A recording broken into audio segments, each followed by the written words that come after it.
Good afternoon from Sacred Space at Titania's Realm. It's the 22nd of August 2024 and the time is 10:21 p.m. It's a gorgeous day, very gorgeous day, and I'm feeling very happy today.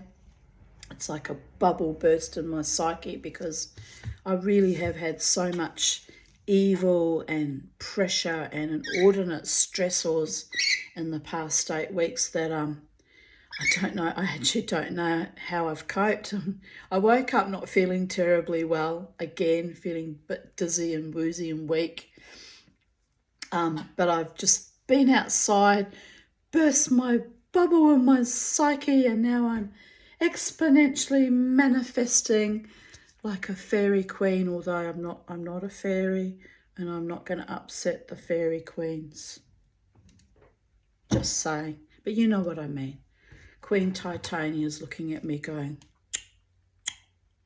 but I am named after her, so there is that. Maybe that's part of my problems, quite frankly. Anyway, it's a beautiful day, and yes, I'm happy to be happy today. Really, really happy. So today's offerings are titled Know Thyself, and the folio photo you can tell I was in a strange headspace. I think it was a year ago, 2 years ago.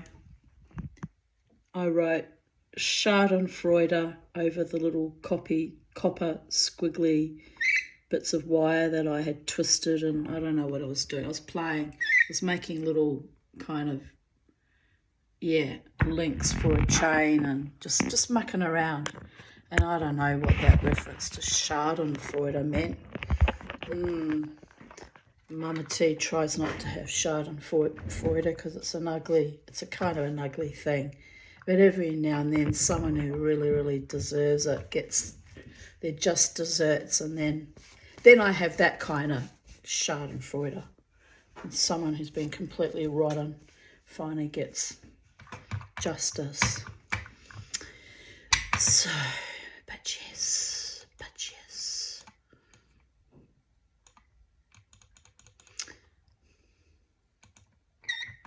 22nd of August 2024. So I wrote this not that long ago, actually.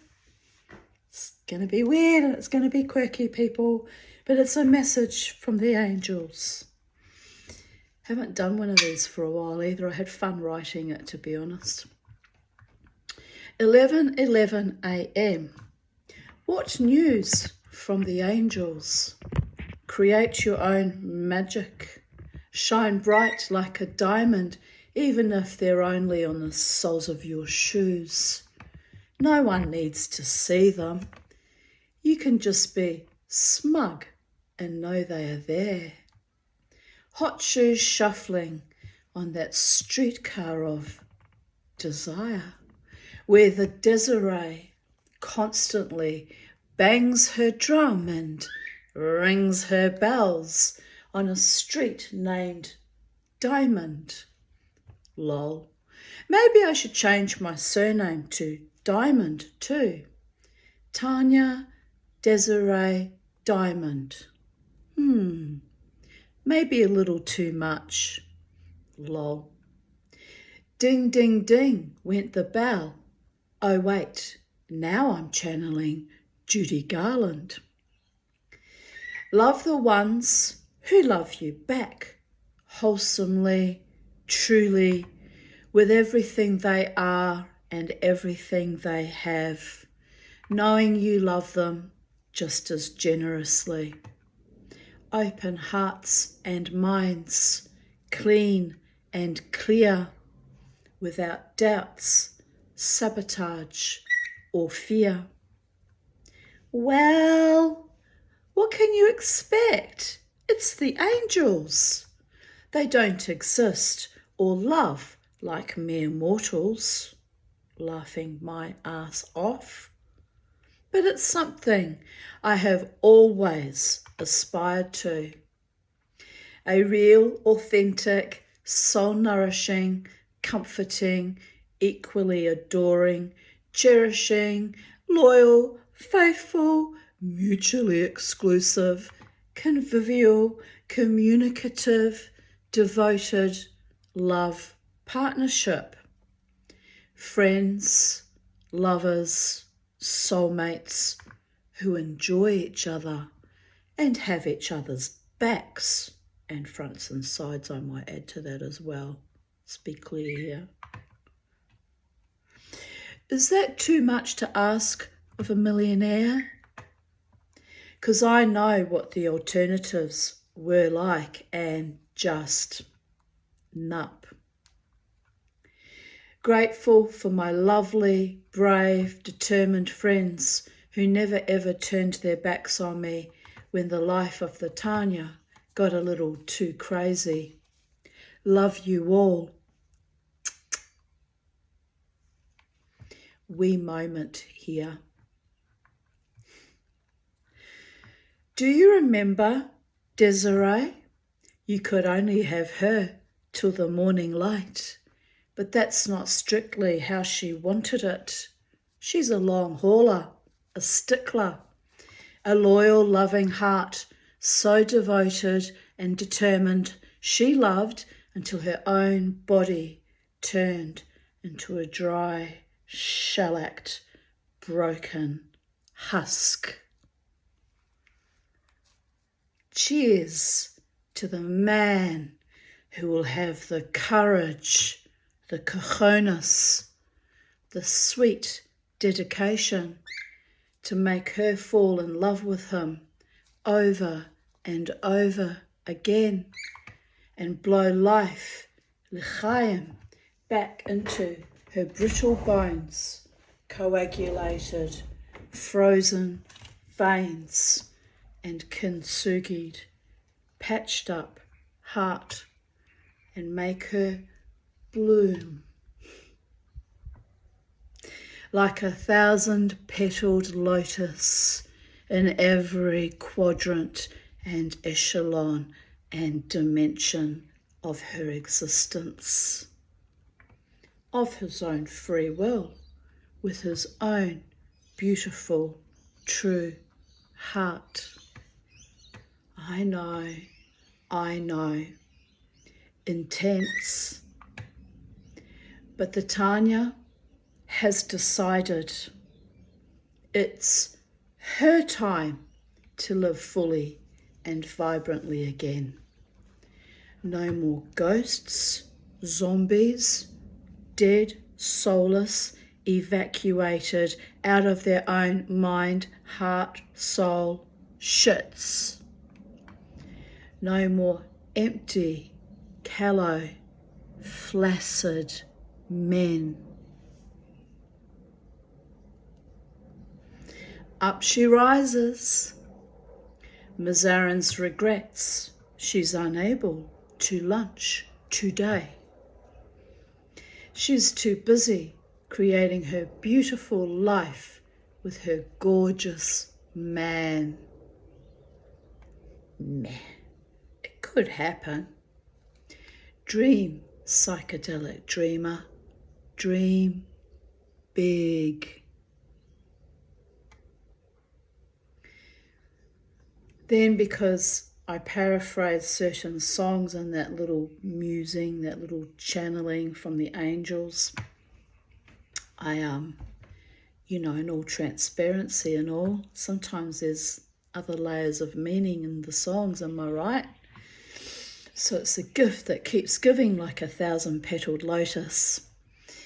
So I posted the Trolley song by sung by Judy Garland, and Desiree, sung by Neil Diamond. And I wrote, giggles, nobody makes Desiree invisible. Just saying, laughing my ass off. Although, to be fair, I did receive a very heartfelt apology, so, It's probably why I'm happy today. I love a man who has grace and nobility and decency towards me. I do love that in a man. It's inspiring, cherishing even, kind, honouring, the kind of man that I would have wanted to have as my partner if they were available, which unfortunately they are not. But, you know, it's done me good to see that I'm respected. Oh, and my quirky angels followed up with this song to remind me to not get too rebellious and anarchistic. I have to laugh. Even the cosmos is tying me down to that kitchen chair, laughing out loud. Hilarious, because it just randomly followed on from Desiree, which is random. Spotify just randomly, spat it out to me. The follow-up song was She's in Love with You by Susie Quattro. It's just kind of, when I actually looked at the lyrics to see what they were banging on about, they meaning my angels, it was hilarious. I just about fell off my chair laughing. In other words, I was being told quite distinctly to, behave. Well, the angels know no one controls the Tanya but the Tanya, and it's nice to feel loving and mischievous and playful again. I haven't felt like that for a while, actually, so it's good for me. Here's a little gem who loves her mama tea at the same time as I was getting these song lyric messages from my angels or my subconscious or my higher mind, or the Jungian connection or the quantum field or the field of psychedelic dreamers' dreams or the quantum entanglement, or however you want to paraphrase that in your frame of reference. I was getting snuggles from my Charlie.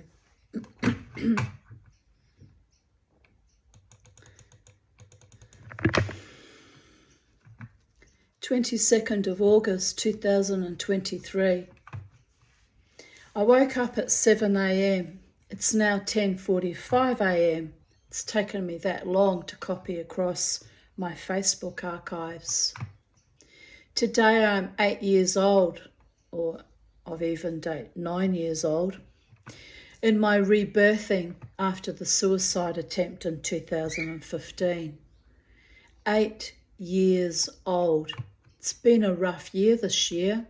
Full-blown psychic and physical attacks, my health deteriorating, escalating threats at the casino, and now my dog dying on the 1st of August.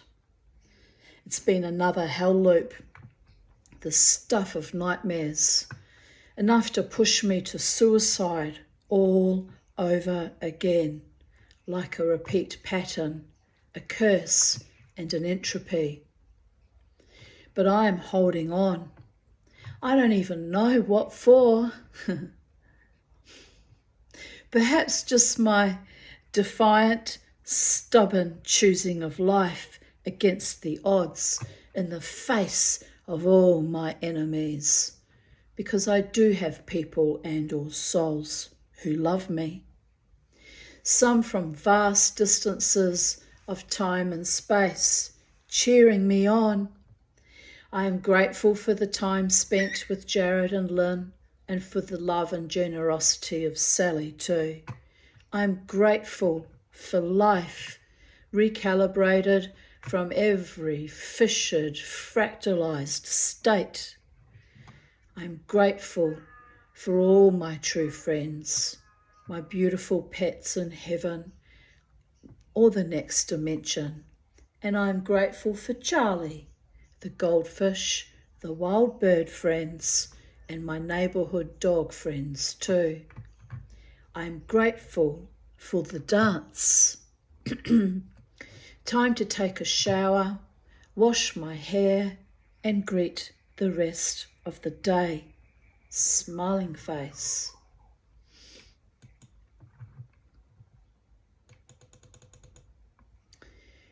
August 22nd, 2022. How sweet. Excuse me. Peter down the road just invited me to visit his mother, whom I have not seen since she moved into the home. We will meet for lunch. She will get such a surprise. Last night I was asked by a woman why I was not out dancing on Saturday night, a woman who had arranged with me a week prior but did not follow through. She apologised. Nice. Playing me for a fool and disrespecting me is not so nice. But I let go.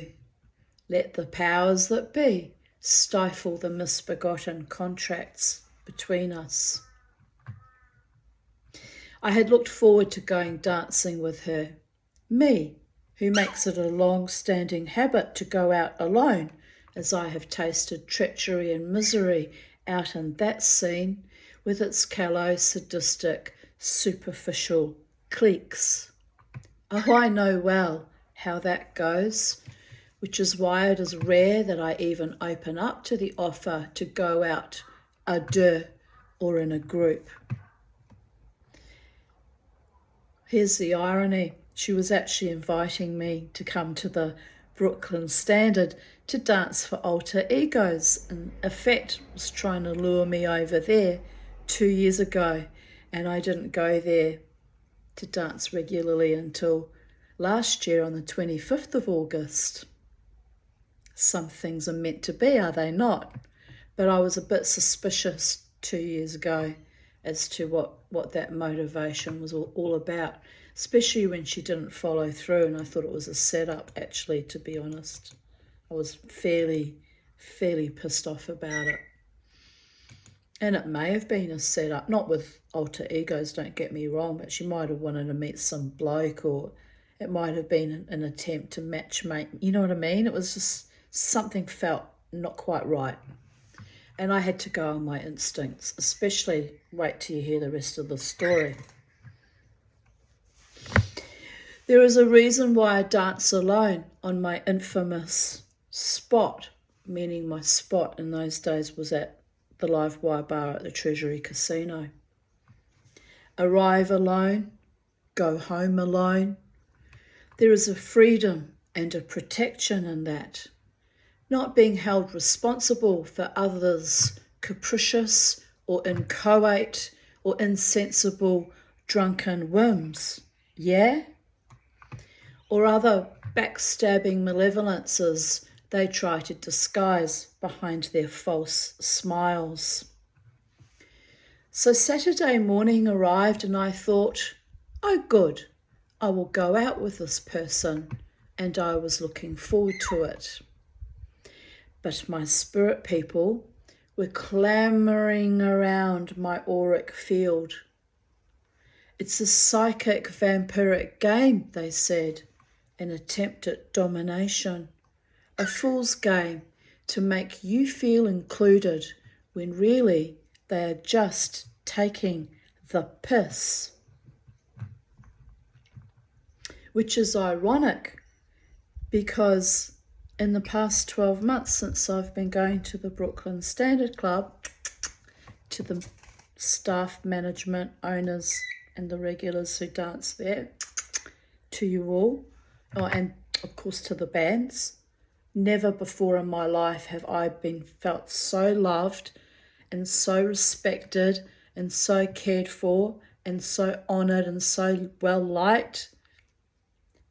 But the previous year I had all these messages saying, don't trust it, it's a setup, beware. So isn't that ironic? Very ironic. I replied, surely not. Who would play such infantile games of exclusion? But we have been through this before with other women in that scene who shall remain nameless, as their names are just ingrained muck under my boots now. She of the stinking, treacherous, movable vagina of note, laughing my ass off. No, not my ass, her ass. I remember well, I kind of have to laugh now. After a while it all becomes funny and you get over it. It's kind of funny though. I remember well how after damaging every potential friendship and love affair out in that fetid scene, how she dragged her crusted, tattooed fanny after me a few years later to crawl after me, in person, mind you, begging forgiveness. Not enough drugs to heal that open cesspit of a wound. I told her she was pathetic and let her go in peace with the gods of my understanding. As I know, it was a train wreck without end, and my part in that play was over. It was a kind of forgiveness, I suppose. The bathos of broken female friendships can be more cruel than the perilous, penile, penetrative ones with their coming and going. Coming spelt the sexual way, by the way, just clarifying that. And going, then lurking for eons with grand regrets. The feckless curs, laughing out loud. I have to laugh. Comedy wrested from insanity keeps me alive and amused. But true love is true love, and authentic friendships too. And they create soul attachments and cords which can leech one of energy, vitality, and soul for as long as we dumb motherfuckers let these parasites feed. These fake, shallow, empty, demonic, infested souls that fake friendship or connectivity so well. So here we are, rinse and repeat. Saturday, which was day 3 of nightmares, but wise Tanya, bitten by evil before, sat up and took notice.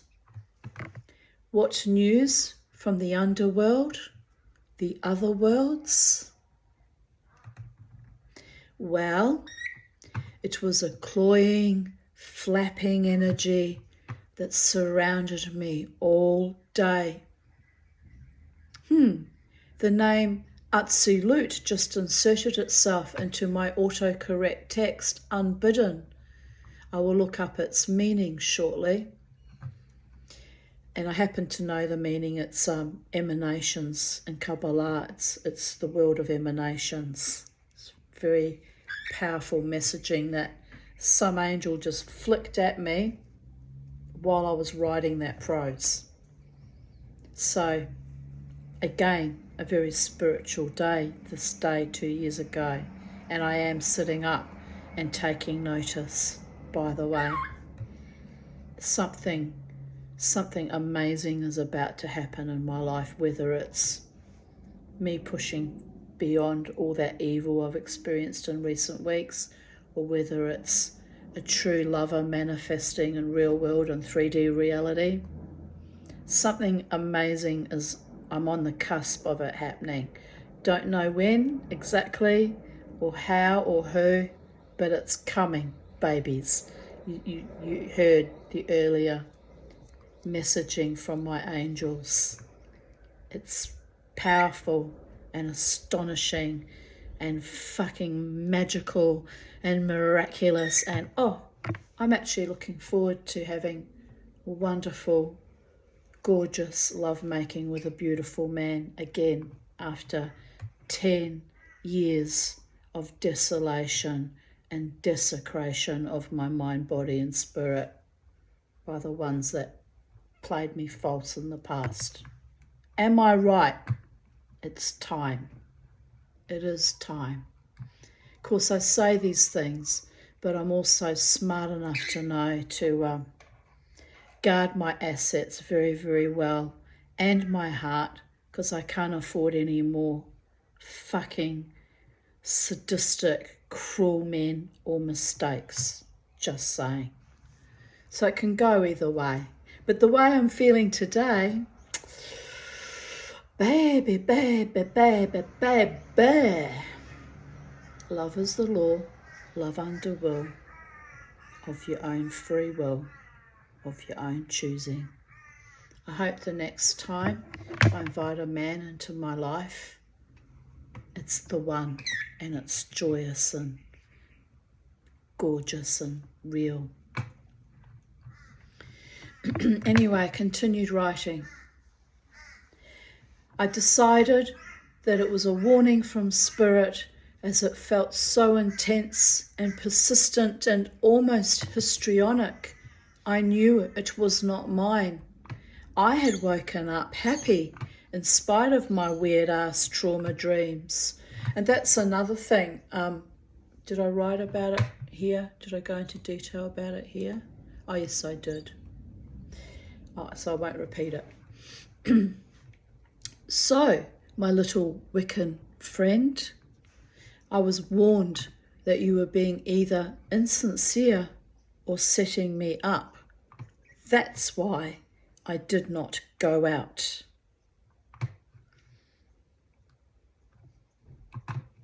I spent the day pushing up against that energy all day.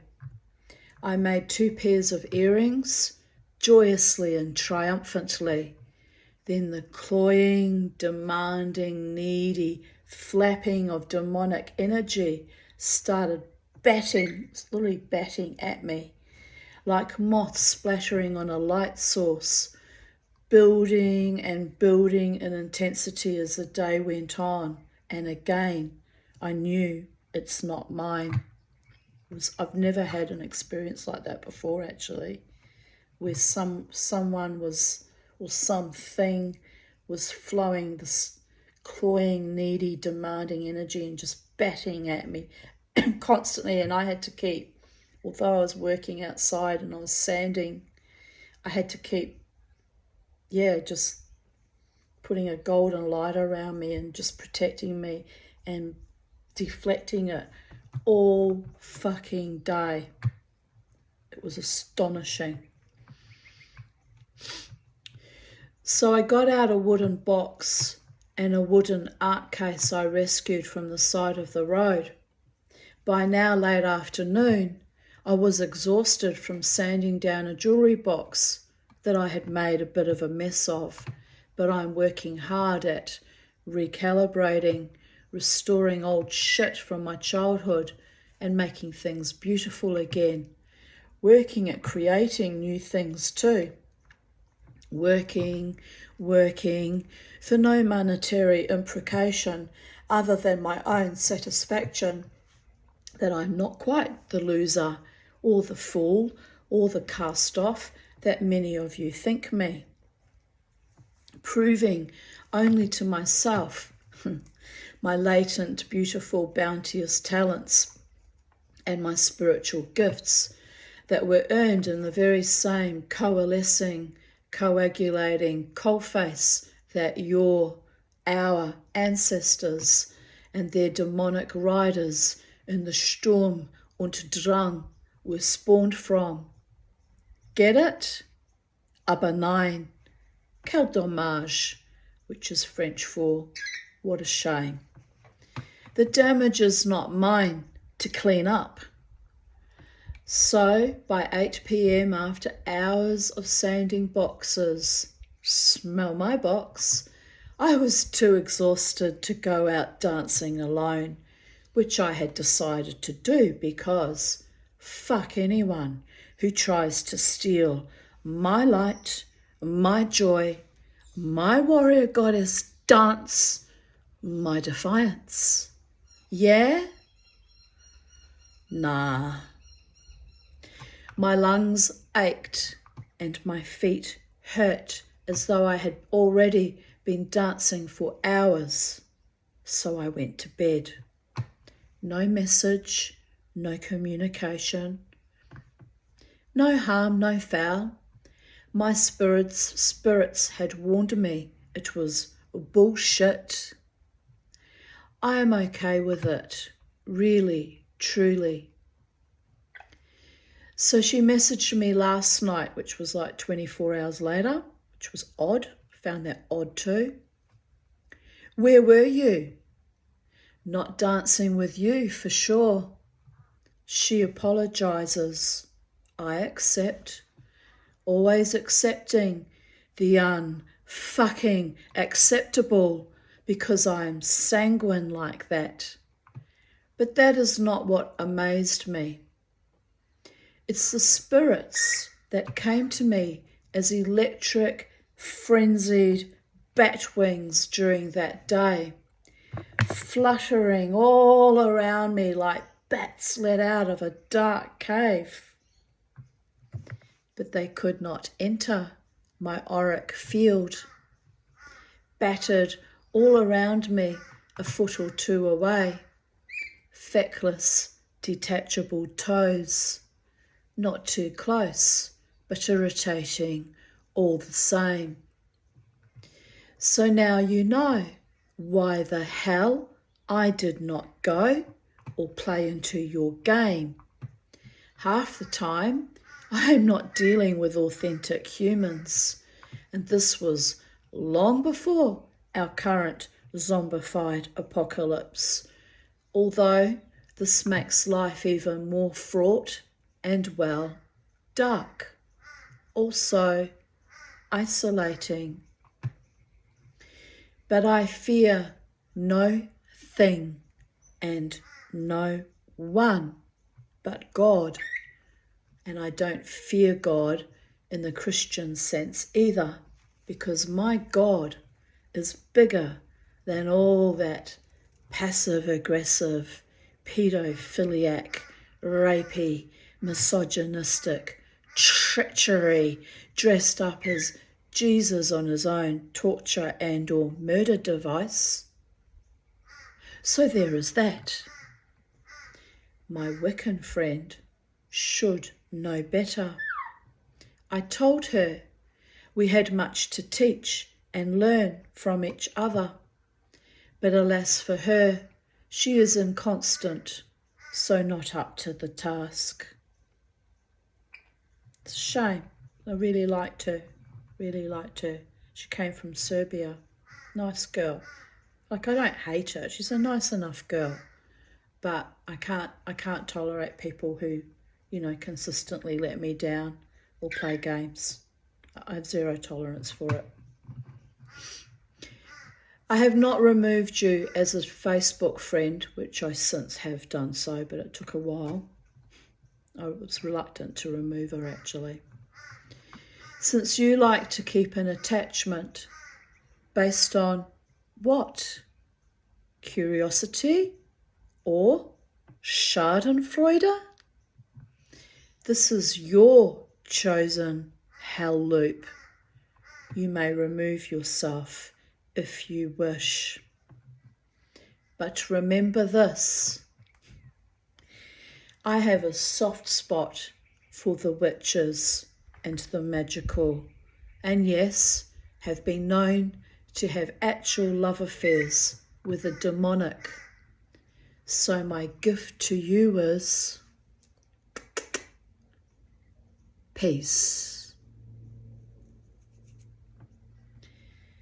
The fool is on her precipice, about to launch into the abyss. But what does she clutch in her purse? Her own mortality. And the gifts keep giving, but only the truly noble and worthy are capable of receiving. End of transmission. Over and out. Schadenfreude junkies, get a freaking room. You flesh-eating, soul-stealing, fressing fucks. Oh wait, projection, giggles. It's hilarious. I wrote it's hilarious in big capital letters. Thank you, my angels. P.S. Absolute is the highest of the four worlds in which exists the Kabbalistic tree of life. It is also known as near to God. Beria follows it. It is known as the world of emanations or the world of causes. Cause and effect, babies. Anyway, destiny brought me to the Brooklyn Standard on the 25th of August. And that night I was told by my beautiful rock star friend, I love you, because he was watching me hold my own, being surrounded actually by a former lover's cousin, kind of circling around me, and he saw me hold my ground, as I do with great determination and stoicism. So he mouthed to me, I love you, and I mouthed back to him, I love you too, and I nodded, and the ex-lover's cousin Chris was like, he'd never seen anything like it, because they assumed, after all their evil towards me, that I had no friends and that I'm alone and isolated and marginalised and desecrated and cast off, and didn't anticipate that I have friends who love me in that club. Am I right? Wow, I'm astonished. I was equally astonished to see how much they showed me in the last 12 months, how true and devoted and caring and loving my friends in the bands are towards me. And as I say, I am grateful and I do value and appreciate your friendship and your love. All of you, all of you, all of you equally.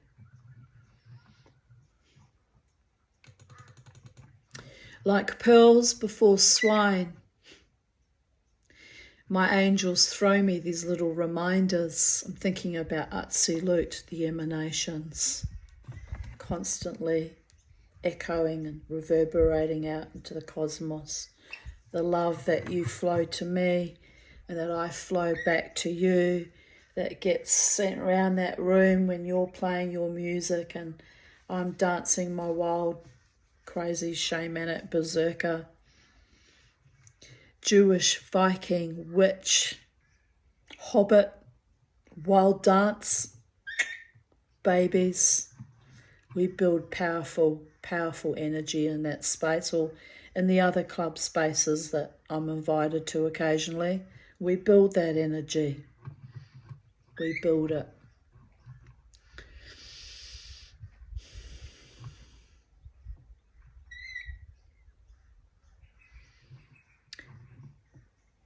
The world of emanation. From the dross comes the gross, the gloss, the golden manifestations, the making of a man, woman and or man. Smiley face. I might have to sage my iPhone, as AI is sentient and playing with my fragile little mind. Not so fragile though. I was born and reborn and cast back to earth a dozen or so times, just for this specious epoch.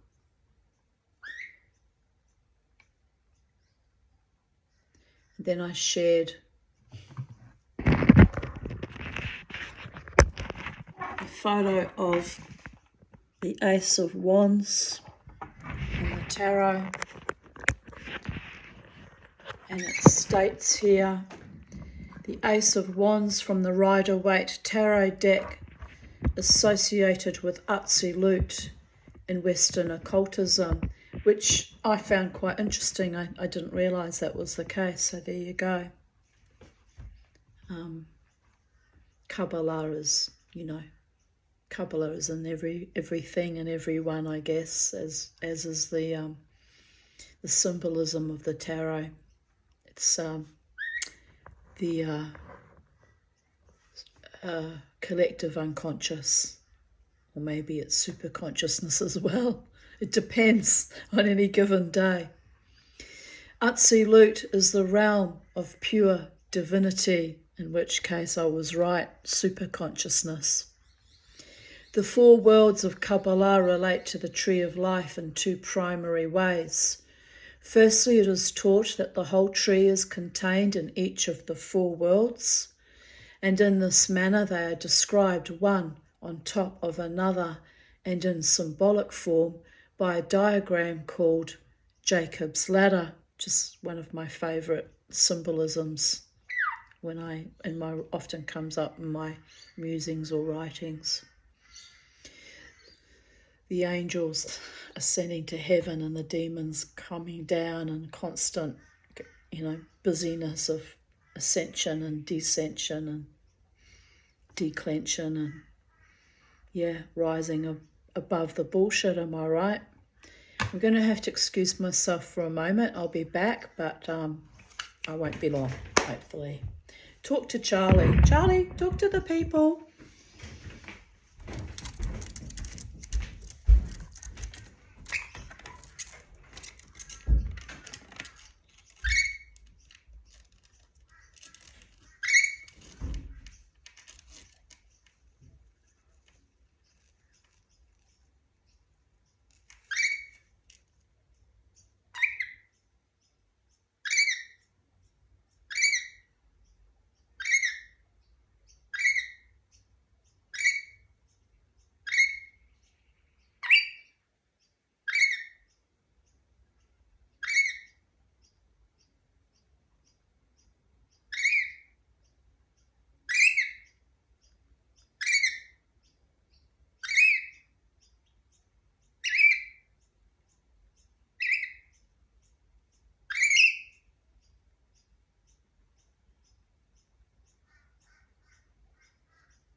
Alrighty, beautiful people of planet Earth. Did Charlie spin you a nice story? Was it a better story than mine?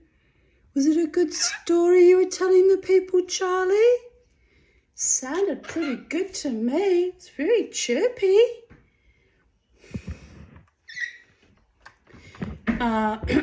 So where were we? Let us continue.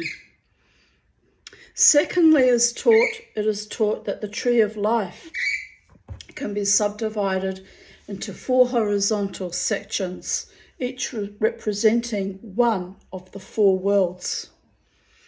It should be remembered that in Kabbalah, each of the 10 sephirot of the tree of life also contains the whole tree inside itself, sort of reminiscent, I guess, of like the Mandelbrot sequences. Am I right? Just repeating the pattern, each one an entire world within itself, emanating outwards. The realm of Atzilut is thus related to the top 3 sephirot of the tree of life. These 3 spheres of Keter, Chochmah, and Bina are considered to be wholly spiritual in nature and are separated from the rest of the tree by a region of reality called the abyss. Oh, Charlie.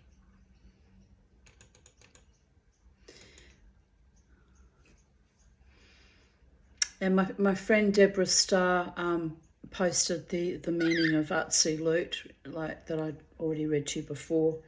And I wrote back, humbling and amazing, isn't it? And she replied, yes, because I mentioned how it just got flickered on into my screed of writing while I was typing. I hadn't typed that word, it just appeared out of nowhere. So I have an angel on my shoulder, literally. Well, I have an angel on my shoulder, literally an earth angel named Charlie, but I also have an actual ethereal angel on my shoulder that sometimes, will send me profound messages like that.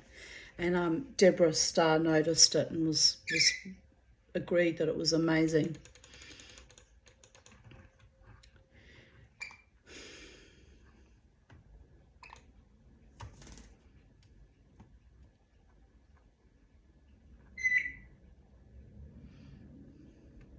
So still in 2022, I wrote, where are we? I've scrolled past it. Dear Goddess. Today I'm 7 years old, 7 years of surviving my suicide attempt, a recalibration that was a descent into the bowels of hell that brought me back. A strange gift only the gods could mete out. Don't try that at home, by the way, people. Suicide is not always painless, and it sure as shit is permanent if you complete the task, or the gods don't vomit you back to earth as they have a habit of doing with me. So it's a very serious thing, and I understand why people get so distressed that they get into that mindset, because it's happened to me a few times. But if you're in that space, ring a friend, and if you can't ring a friend, call an ambulance. Don't mess about with it. It's very, very serious. It's a 10-minute window period where that decision can just be switched on, and it's hard. It's hard to survive in that headspace when it gets like that sometimes. I know, because I've been through it. 7 years old was a hell loop that reverberated in my life like a shit stain that could not be cleaned. Actually, it related to started when I was 6, but 7 years of age was a particularly bad year for me. I broke my wrist. There was the child sexual abuse ongoing. It was a terrible car accident we should have all died in, but miraculously again, my angels, or my familial angels, saved all of us. What else happened when I was 7? There was a lot. Oh yes, I slashed my knee open. I've still got the scar to this day. What else happened? Parents were on the brink of separating, although I wasn't conscious of that. That didn't happen till we boarded the ship when I was 1 month shy of turning 8. So no, it did happen when I was 7. I was still 7 when they separated. 7 going on 8. What else? There was a lot. There were more major cataclysmic events when I was 7 too. That's right, flax jumping, and I ran out of flax, and there was a 100-foot drop, and I thought I was going to die then at age 7. I had to pull myself back up the cliff, pulling on the flax, and some of it was giving way, and it was very frightening, very frightening. So yes, I've been I've been fighting for my survival since long before I was 7 even, but 7 was a very intense battle to keep myself alive, I guess, although as a child you're not really conscious that that's what you're doing, but it was intense. Anyway, we tried Judeo-Christian forgiveness. That didn't work. So now we leave it up to the gods to decide. Deicide, I deify, lol. Happy birthday, Tanya. Your new birthing came just a few years shy of the worst, or if not the worst, the most treacherous and ignoble genocide in history for your health, you know. Literally backdoored us, floored us. So you were sent back twice in the past 7 years. And for what? For bubkiss. But for the laughter, the dance, perchance to entrance, enchant, encant, the triumph and the sanguine Gnostic waiting, ever waiting for my illusory, one, true love. Hack. Well, let's hope when he comes he's not a hack, but a real man with a real heart and real devoted passion for me. Someone who actually wants to be with me for more than half a night or a night, as used to happen a decade or so ago. It was awful how I was treated, really fucking awful. But you know, those men couldn't handle my power. That's been a big problem in my life. Not many men can handle my spiritual, physical, mental, emotional power. So when my true friend, one of my friends said to me about 6 months or so ago, I love your power, I'm like taking notice. It's like, what is this man trying to say here? I've never had a man say to me before that he loves my power. It's astonishing, just saying. And one cannot help but fall in love with a man who loves all of you, including your power. But anyway, what's going on out there?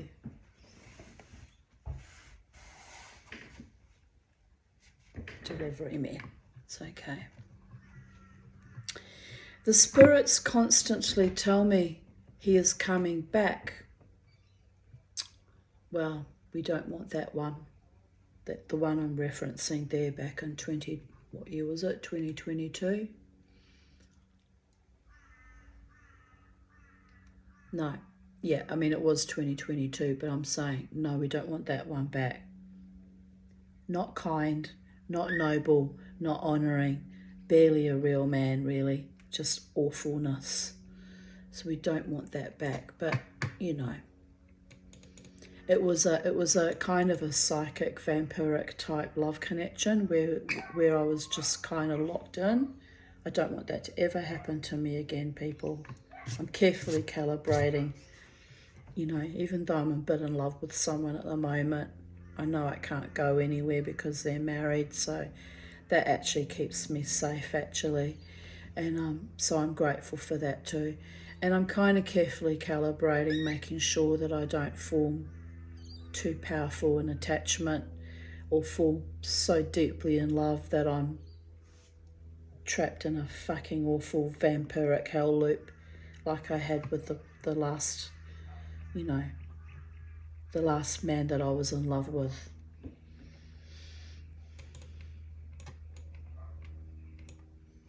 That cannot, must not, by the grace of all the gods, ever happen to me again.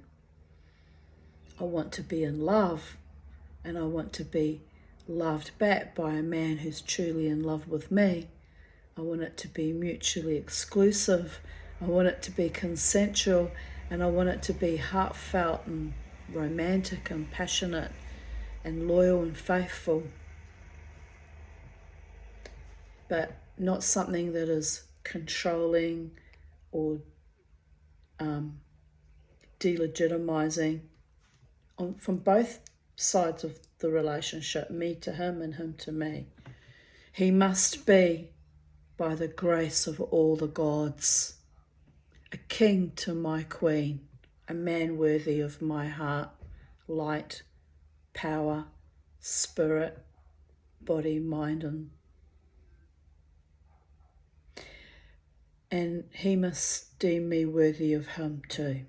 Otherwise, it's never, ever going to work out, no matter what the circumstances or how things might shift like a tessellated kaleidoscope so that this man and I can be together, if that's even possible, which if the man wanted that even. But it must be an equal partnership, or I'll just walk away. I'll just walk away like I've always had to do in the past. Just keep walking. I'm even almost on the cusp of considering completely leaving Australia and going somewhere else, but, you know, I don't have money and I don't have a way to support myself. I'm still dependent on the disability pension, which is another reason why I'll probably never be in a partnership, because, you know, I'd lose my pension, I'd lose my home. It's an enormous risk, an enormous risk. I'd be at risk of homelessness if, you know, I entered into a love partnership and it didn't pan out. It's fucking terrifying. But on the other hand, you can't live your life in fear. Am I right? Sometimes you've just got to follow your bliss and follow your heart and trust that the universe has brought you the right person at long last. So let's hope that that comes true for me one day in the not too distant future. That would be lovely. Really would be lovely. So anyway,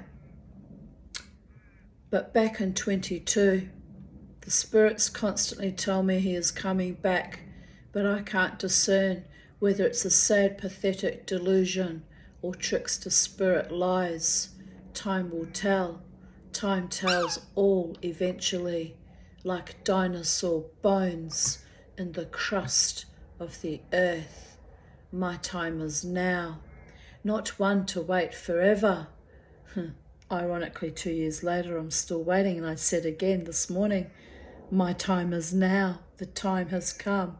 Oh, well, you see how I keep trying and dreaming and hoping and praying and wishing and yearning? It's ridiculous, but it's free will and in the lap of the gods. Only the angels and the gods can know whose heart is truly meant for me and who will treat me with sweetness and kindness and honour and integrity for the rest of our lives together.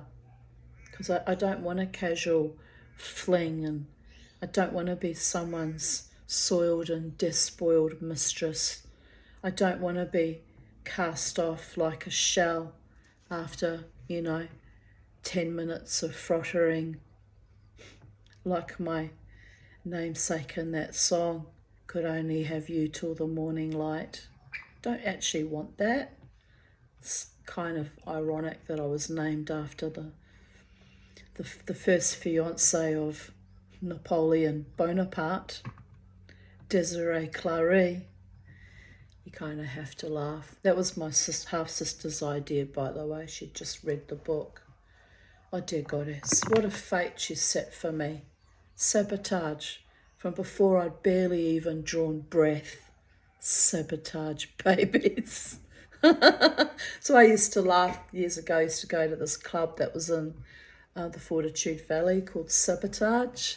I'd walk in there and I'd walk around. I'd own that space like a queen. I'd think, here she is, the queen of sabotage, bitches. Well, anyway, there will be no more sabotage. I must strive hard to not fall into that trap. And trust, which is something that I also struggle very hard with after my lifetime of cumulative traumas.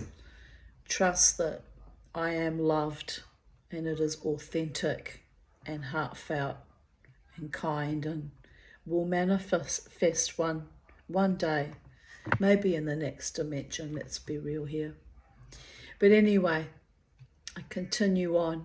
My time is now, not one to wait forever, but how long is forever? A last gasp of the dying, or the birthing, enriching breath of the newborn, a long eternity. And in between, just a long drawn-out melodrama without very good or well-paid actors. Exit, stage left. Exeunt, demons, you dogs of hell. But I digress. The spirits were singing me a melody from O Brother, Where Art Thou? As I cleaned and refilled the bird bath for my visiting kookaburras, who are very active lately, gathering for spring, my darlings, which reminds me I need to buy another of those little plastic little pools that they have for little toddlers to splash about in. I'll get one of those for the birds to have a bird bath in. I had a metal one, but it rusted out completely, so I had to get rid of it. I had to laugh. Always that slave, prisoner and or survivor of abuse motif. I wonder where my ancestors from other lifetimes, when my ancestors from other lifetimes will just get off my back, literally and figuratively, and let me reclaim my truest, deepest, most authentic power and be free of their victim mentality that I have tried to shuck off like a dead, fetid albatross since infancy, but still they deny me love, prosperity and support, except for the very rare and precious few who see me. Time to kiss my albatross, make love with the dead and dying aspects of my failures to thrive, birth a new paradigm for the void of my carved out uterine cavity, flesh of my flesh, heart of my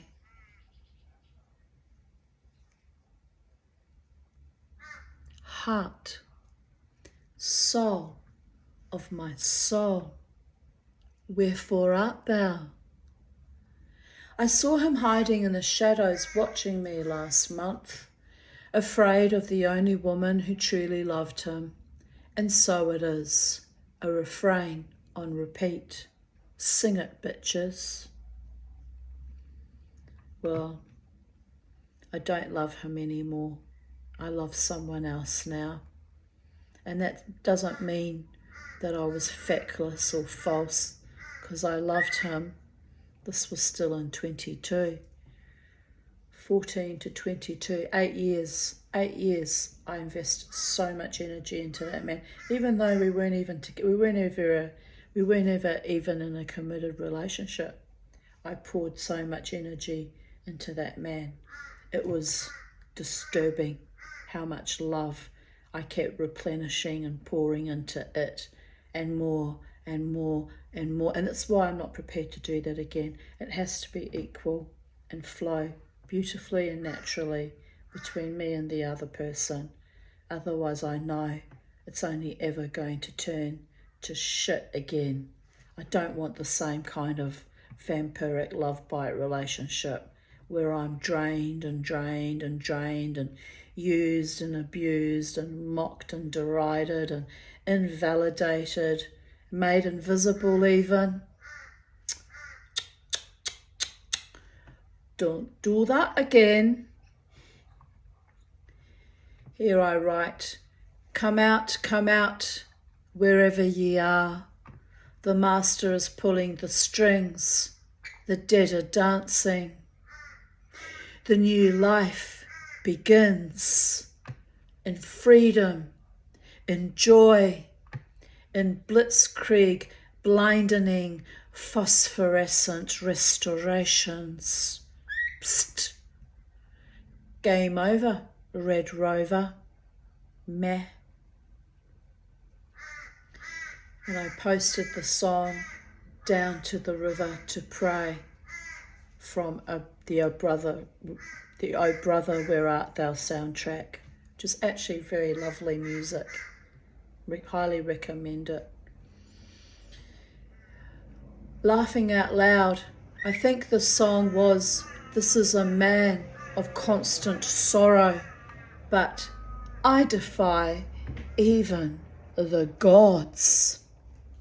I listened to O Death with great affection, but I settled on this message instead.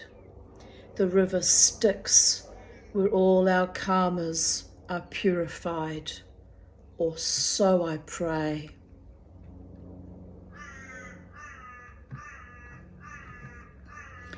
"7:25 a.m. Night 5 of intense dreaming. This time I dreamed of Skatey, who was my ex-boyfriend Courtney's one of his best friends. What the fuck? My ex Courtney's best friend, who threatened me with a samurai sword, and I came close to murdering him that night. I haven't spoken to the filthy, drug-soaked, meathead cunt since, nor would I want to.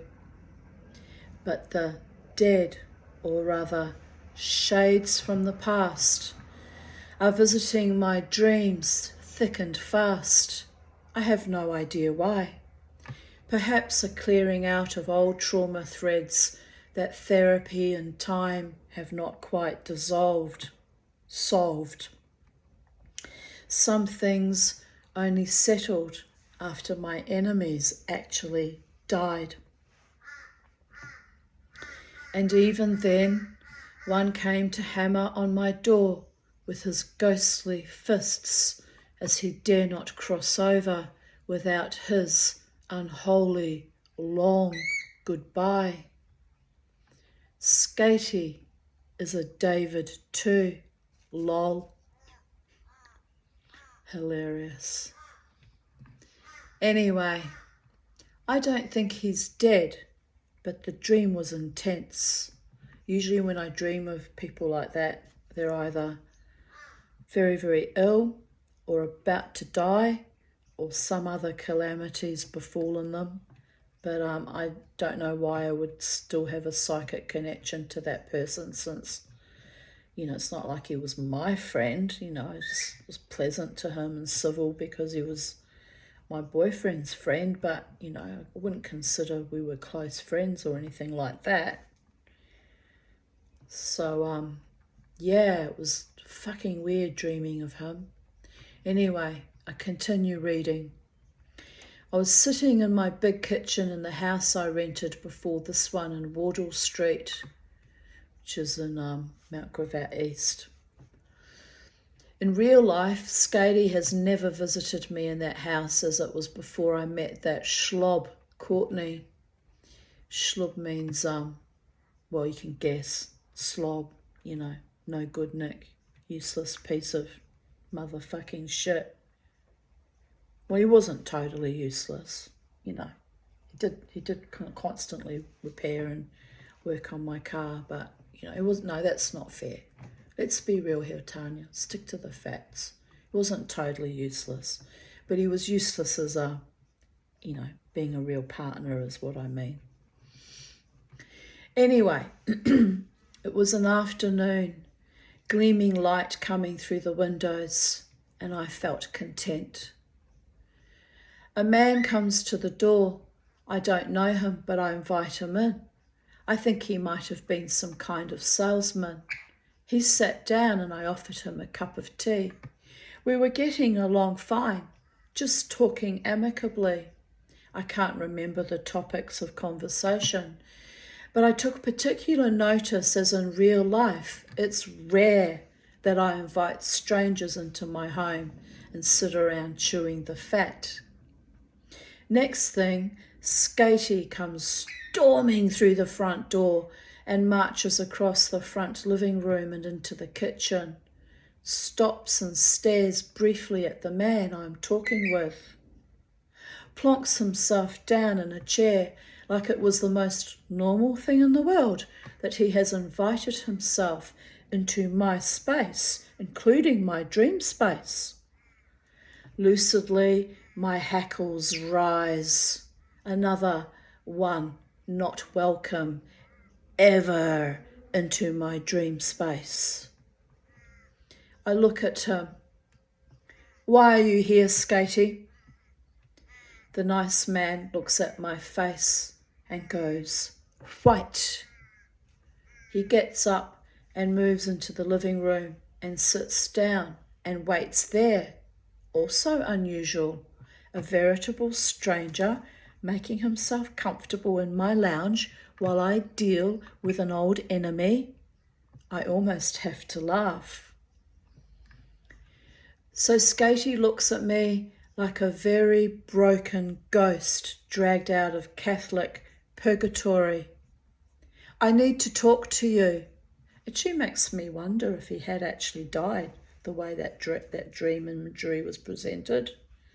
I guess there's no way of finding out. It'd be weird if I contacted Courtney after all these years and say, did your motherfucking scum neo-Nazi friend Skatey die? But it'd be awful if I did do that. And he went, yeah. And I went, oh, that's interesting. I'm just reliving a dream from 2 years ago. But anyway, it makes me wonder, just an idle thought. I'm not going to follow up on it. I don't really care enough, quite frankly. But it was a very odd dream to be having.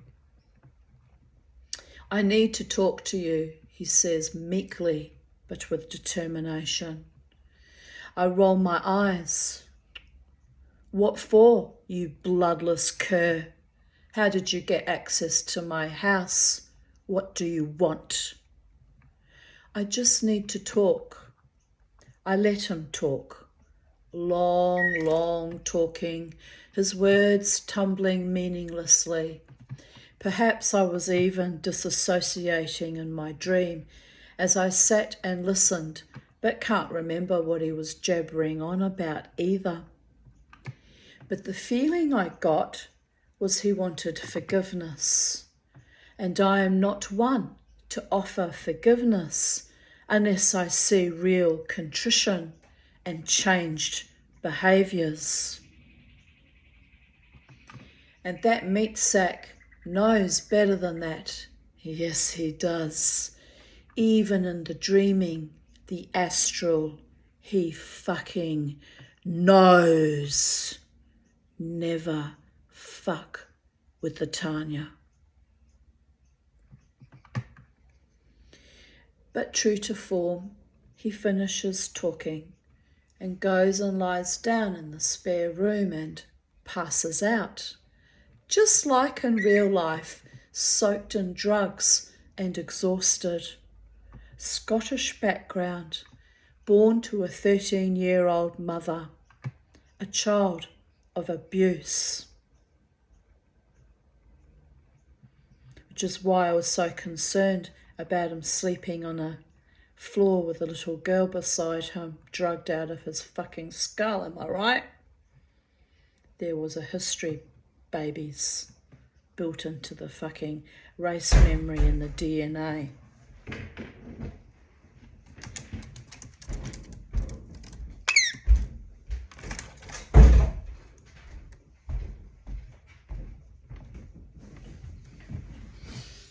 And I'm not saying that I'm 100% certain that he actually did anything to that child, but the picture was not looking too good, just saying. Grown man lying on the floor with a little 4 or 5-year-old girl. And the parents condoning that behaviour. Sick motherfuckers, all of them. Oh, but they threatened to kill me for speaking out. The dirty dogs. Well, anyway. Here he comes to me in my dreams begging my forgiveness. Oh, the irony. Come here, Charlie. Come here, baby girl. What's the matter? She's getting upset because she can sense all my raw, fucking authentic emotion, and it freaks her out sometimes. Don't worry, Charlie. It freaks mummy out sometimes too, but I've got to live this nightmare. Got to live it, we've got to work it through, we've got to get it out of us so my beautiful life can begin at long last with a beautiful, kind, soul-nourishing man who's decent and honouring. Yes, yes, my love. Bye-bye, dear goddess. I could show compassion for another survivor, but I don't.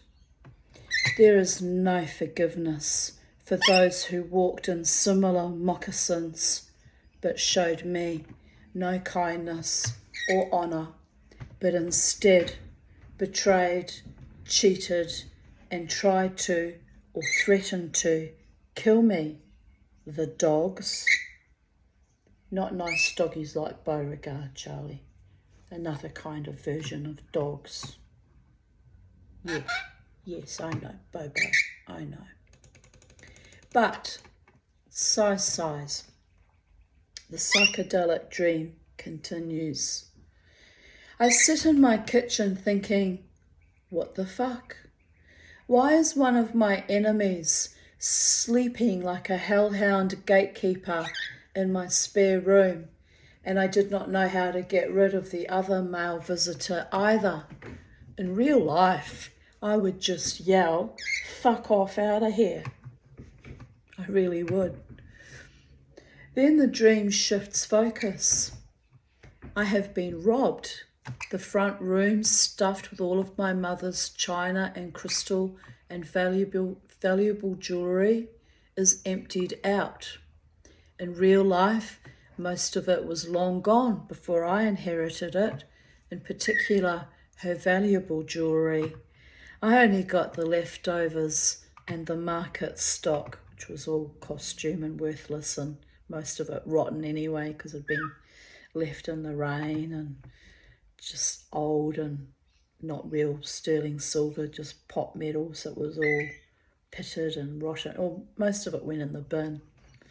Anyway, not to worry, babies. That's why I make things now. When I make my jewellery, I make it from sterling silver, because at least you can clean it up and polish it up, and if the worst comes to the worst, melt it down and make new silver jewellery out of it. So that was my thinking there, having inherited a gigantic pile of crap.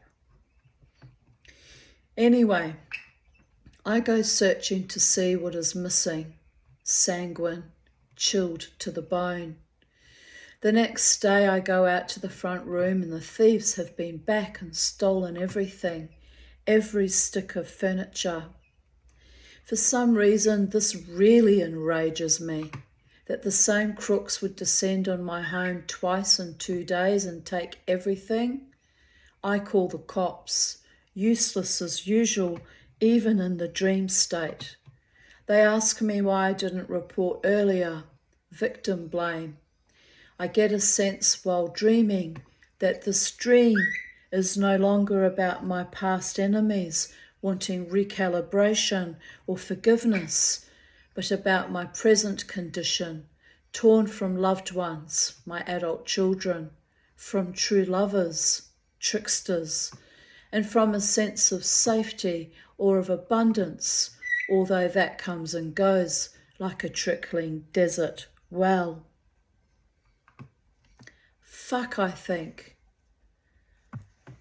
Skatey walks over to me and his nose is red and bulbous with a smut of white substance that looks like icing sugar.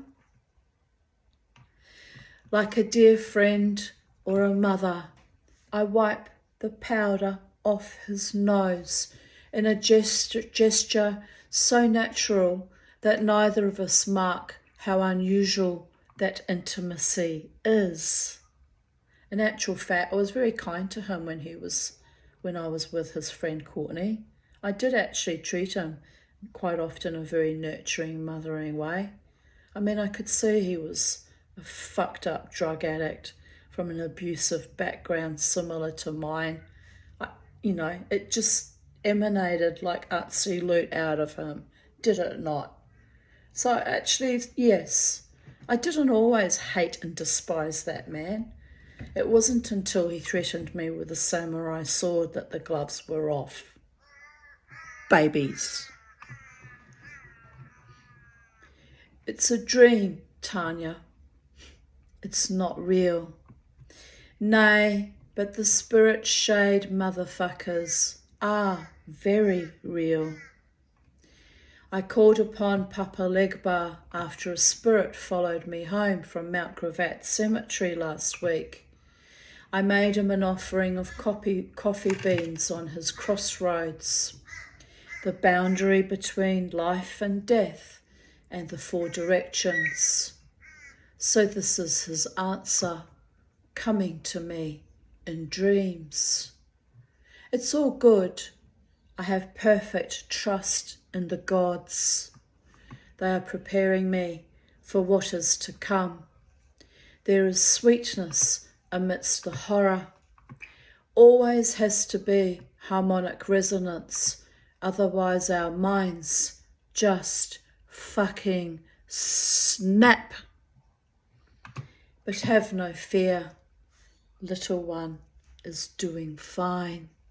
She is dreaming again. I had stopped dreaming for months, so that was more alarming. Plus the demonic death spiralling, the skin cancer excisions which still hurt and itch like hell, the treacherous, useless dog of a doctor, that evil piece of shit. No extra penicillin for a dying asthmatic Tanya. May the gods smite her. If not for Jackie sending me flower essences and my shaman friends sending me healing and my own iron will, well, fuck. I don't think I would have made it through this time. But now we have the recalibrations, the settling, after months and months of very poor health. I still cough up dark-coloured phlegm, so not out of the shadowlands of death yet. But it's not an accident that my spirit guardians are Azrael and Papa Legba, respectively an angel of death and a voodooan guardian of the underworld. so technically also an angel of death. As do I not live my life in defiance of monsters and of that languorous, tangoing, love-making beast, death herself, since infancy. All honour and obeisance paid to that force of nature. One of the most ardent and longest relationships of my life, chuckling from the spheres. She knows, I know, we all know. Now go. Even the shades pay me obeisance and honour in my dream state. My enemies, those that if I had lived in ancient times without retribution from more cardboard cutout, ineffectively protective, misogynistic, evil, perverted, state-paid henchmen, I certainly would have killed, as they verily did not deserve to live after what they put me through.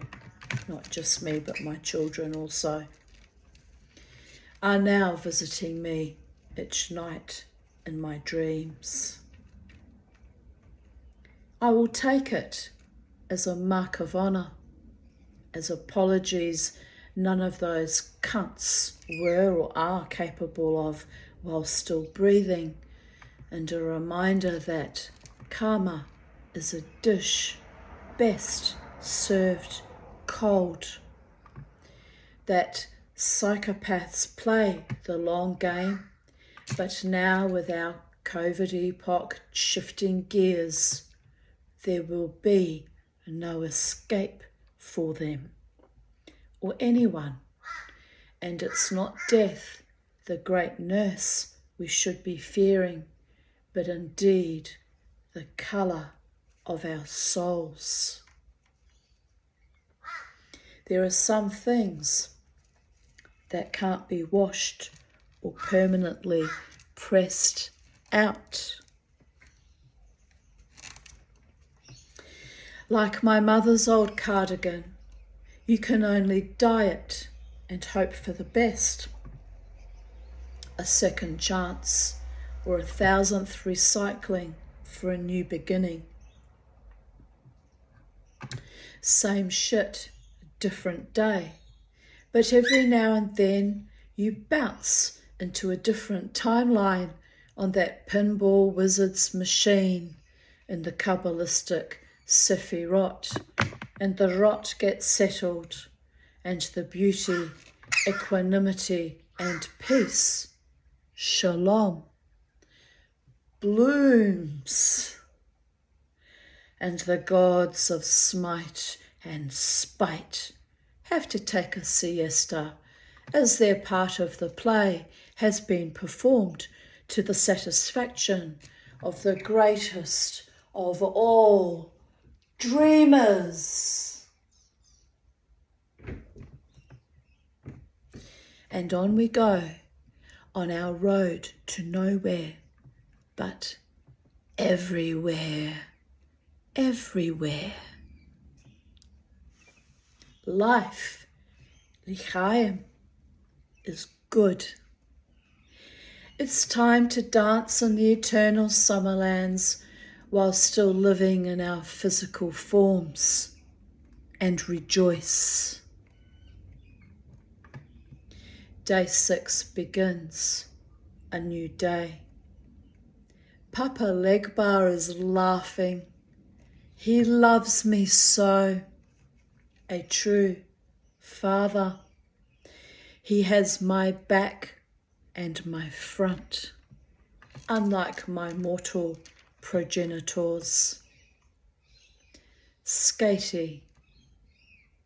We had a strange connection, me as a Jew and him as a neo-Nazi, And I might remind my Jewish friends, family and compatriots, he wasn't a friend that I chose. I would not willingly choose a neo-Nazi as a friend. I only found that out about him later, by the way. He was my then boyfriend's best friend. Yet he knew deep down not to fuck with me. It must have been an ancestral memory. He was of Scottish background after all. Or he knew that when a woman has nothing left to lose, she becomes and becomes and becomes again.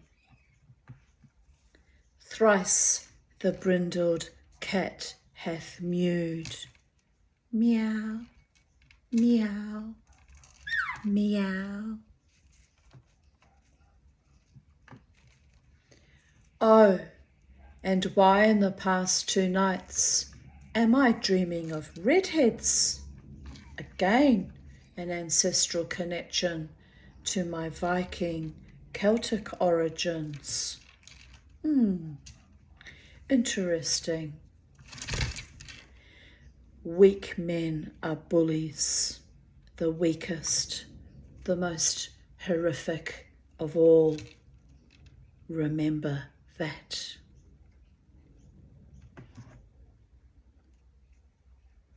The biggest the bully, the worse the tyrant, the more fucking weak and inadequate and rotten and empty he is inside. Remember that, always and forever.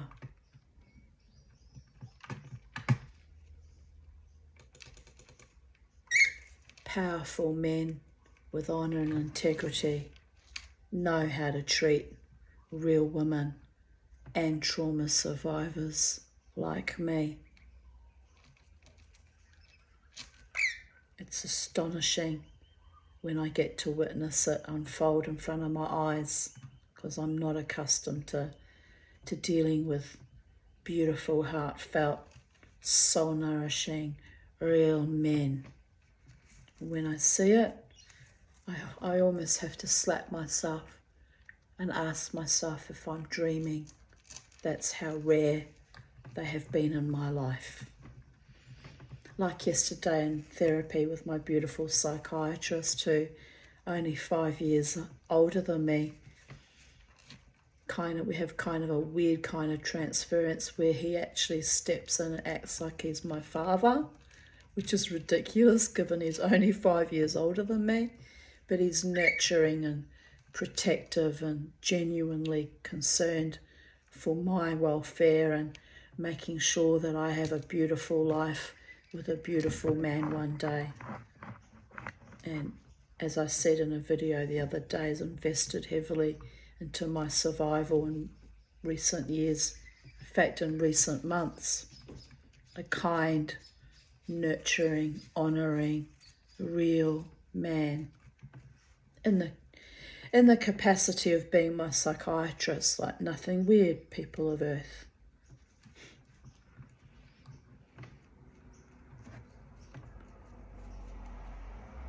I wonder how that ancient Catholic purgatory will work out for him, meaning Skatey. Ha ha ha, ha ha ha ha, I went on a bit. Ha ha ha ha ha ha ha ha ha. No, really. We strive to escape our origins, but they are carried in our blood, and those who threw aside their ancient bloodlines for the promise of a donut and a football ticket, well, that folly will have implications for generations, but you would not heed me or others that saw the danger. We are living in a kind of purgatory now. Already. But shh. All we former zombies can do is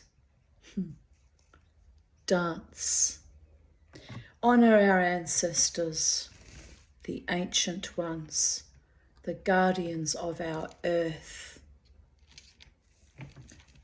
Live.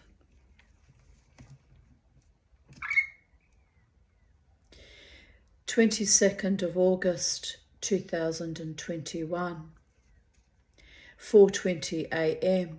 Finally in bed. Finished carding the alpaca fleece. Oh my God, one more left to do. 2 or 3 nights worth of work, then I am done. Time to sleep. Laila Tov, Boker Tov, that means good night and good morning. This is the weirdest breakdown I have ever had. 10 foot tall and bulletproof, with the stamina of a team of dray horses. 10:18 a.m. I just woke up after only 5 hours sleep. Yesterday only 6 hours. What the fuck is wrong with me? My hands are aching from all the carding last night until 4:30 a.m. The skin looks creepy and wizened like the hands of a much older woman. I am starting to wonder if I've been walked in, as it is so uncharacteristic to have this much physical energy, motivation, innovation, and expansive psychic energy as well. Feels like an angel has wound my usual zombie state up into some weird kind of automatonic frenzy. I'm even fighting much needed sleep now, laughing out loud. Yes, my darling. I will have to soak my hands in Epsom salts as they are so painful. I wonder what awesome manifestations I will co-create with the multiverses today. Today marks the occasion of my attempt to slide fourth base out of this life in 2015. So in effect, it's a second birthday because my capricious trickster gods vomited me back to earth. So that would have been 2017. What's that doing attached to 2021?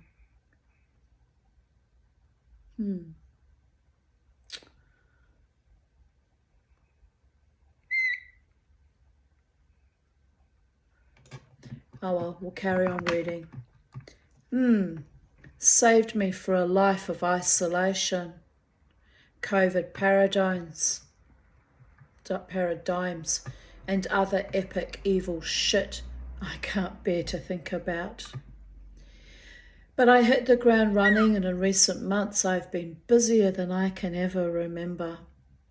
I'm trying to create a beautiful life for myself in spite of the grief and horror and other stuff going on. What can I say? My wool is almost all carded, and I have a snake bracelet in silver that I worked on for 2 days as well. Worth being alive for, no? Happy Survival Day, Tanya. You are quite a woman. I am proud of you. Rolls eyes. This day also marks the death of my beautiful dog, Bella Rosa, back in 2013. Awful. So much loss. I'm quite wrung out from it all. Oh well, time to sleep. And my beautiful friend Jan Attridge, who lives in New York State in America, wrote, "You're a warrior woman. I'm so happy you're here. My son took his life in 2015. It was the worst day of my life.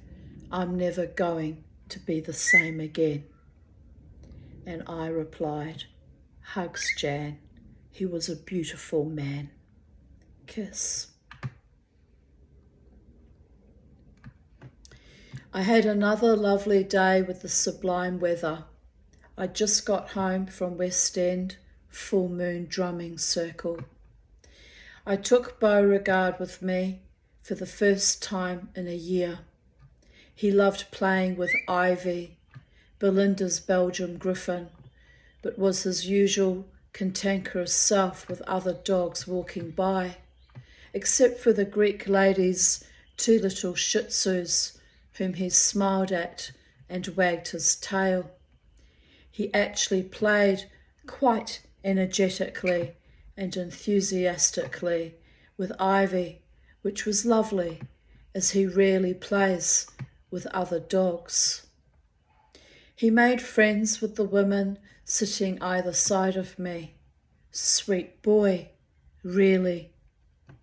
The moon has risen and it's enormous and spectacular.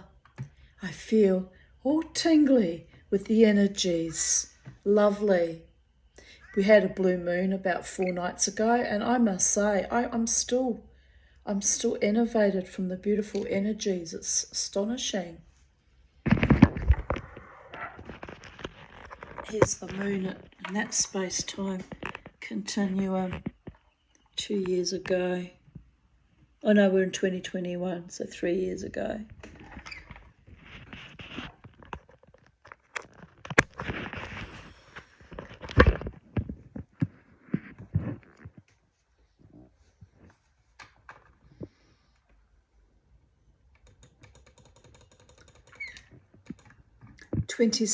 August 2020, 2:40 a.m.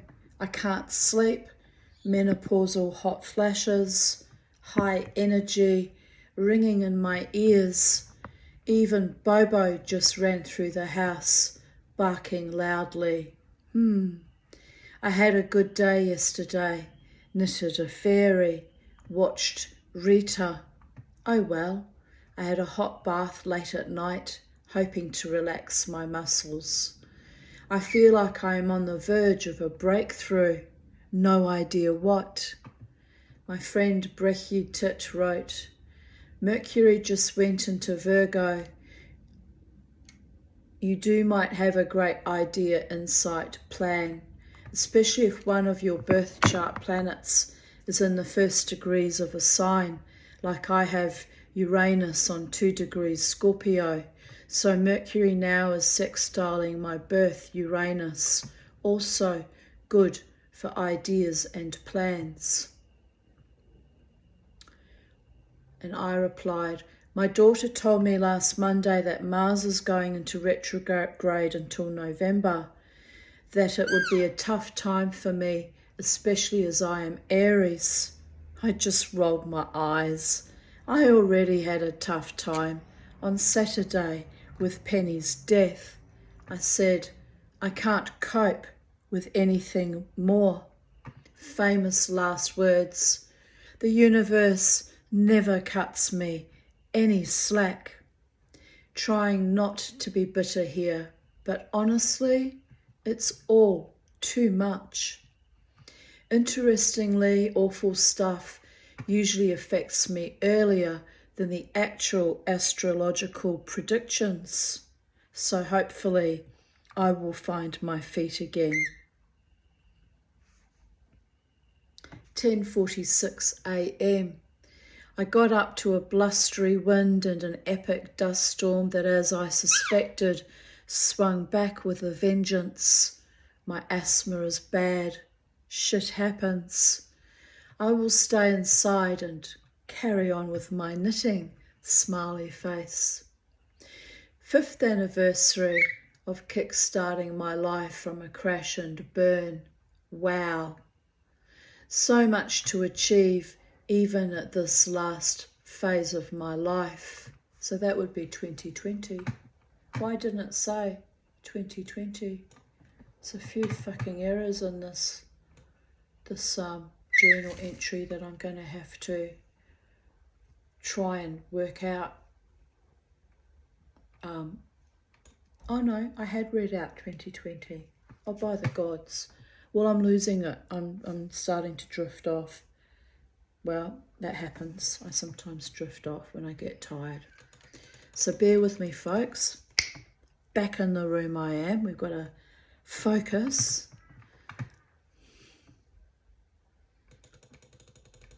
We're 1 hour and 46 minutes in, and I was very hyper emotional, so it's only natural that what goes up must come down, and I must go with the beautiful flow. Just seen on my laptop that it's 26 degrees today. It's quite hot. It's a beautiful day. I'm grateful for a beautiful day. Grateful, so very grateful. Right, where were we? So much to achieve at this last phase of my life. Grateful for the universal punch in the face that brought me back to this growth period. I wish the demon that came back with me would stop taking my pets and money and opportunities to thrive and love. But I have no say in karmic shit kicks and can only hold on, slide myself to home base eventually.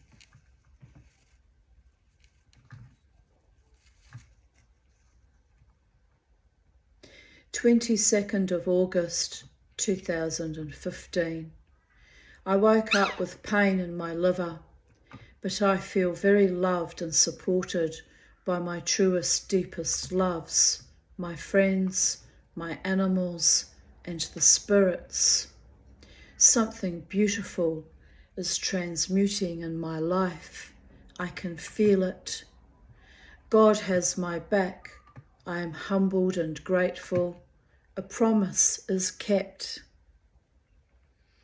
I have only to nurture my heart and heal my body, and the gifts and blessings are flowing to me, through me, and surround me in safety, comfort, love, and bliss. It's been a long time coming, but it was worth it. Smiley face. I think it is the drain site that is inflamed internally. My entire right side hurts. Rethinking having the endoscopy on the 24th of September. It is just another opportunity for the government to kill me. Not even fully recovered from the last surgery, and they were slamming me with those. I mean, when you think about it, it's not right, is it? They knew I hadn't recovered and they were wanting me to go through more and more procedures. That's why I said no in the end, at great risk of developing bowel cancer, by the way. But no, I need to be left alone so I can just get on with my life and heal my internal organs by my own willpower alone, if that's what it takes. Proctolizing my assets, wanting to do it every 6 months and debasing and humiliating and degrading me each time. Fuck the hell off. And by the way, I know Housing Commission is deliberately not spending money on fixing my house properly. Same situation here in 2024.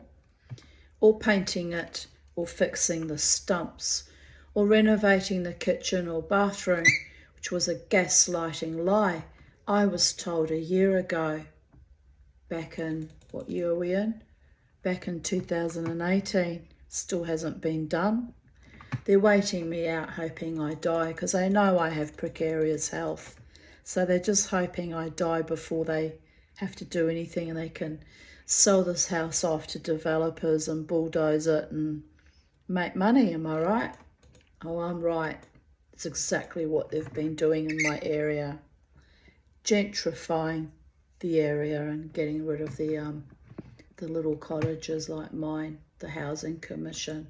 It's really fucking evil, given we have massive homelessness problem here in Brisbane, Australia. Well, you know, right across the state, I would imagine. Right across the country. Why? I'm surrounded by an affluent area that is systematically demolishing their old homes and putting up modern, fancy ones. I get it. I would do the same if I had the money. But my little post-war cottage is on very desirable land.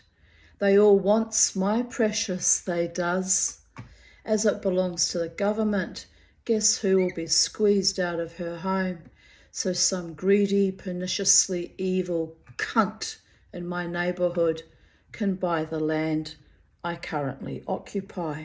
Of course I don't own this land or house, but it has been my home for over 16 years, now 21 years.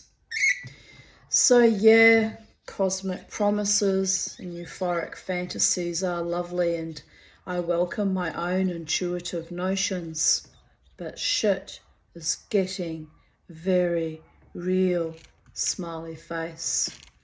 11:11 a.m. Hear me, universes. Let me have a beautiful, safe home until the day I die. Thank you. And I posted a video, Somatic Approaches to Healing Trauma. So many false prophets making money from trauma survivors. You know what heals trauma? Stop harming others with your bullshit fucking abuses and shadow. There. Now pay me thousands of dollars for that sage experiential advice. 22nd of August 2018. Today is the anniversary of the death of my beautiful doggess goddess, Bella Rosa Aarons. 5 years. It is also the day I hit the reset button on my life in 2015. I sometimes can't believe how events culminated in that decision, and yet still God and all the angels and my very psychic friend Julie Goddard came to save me.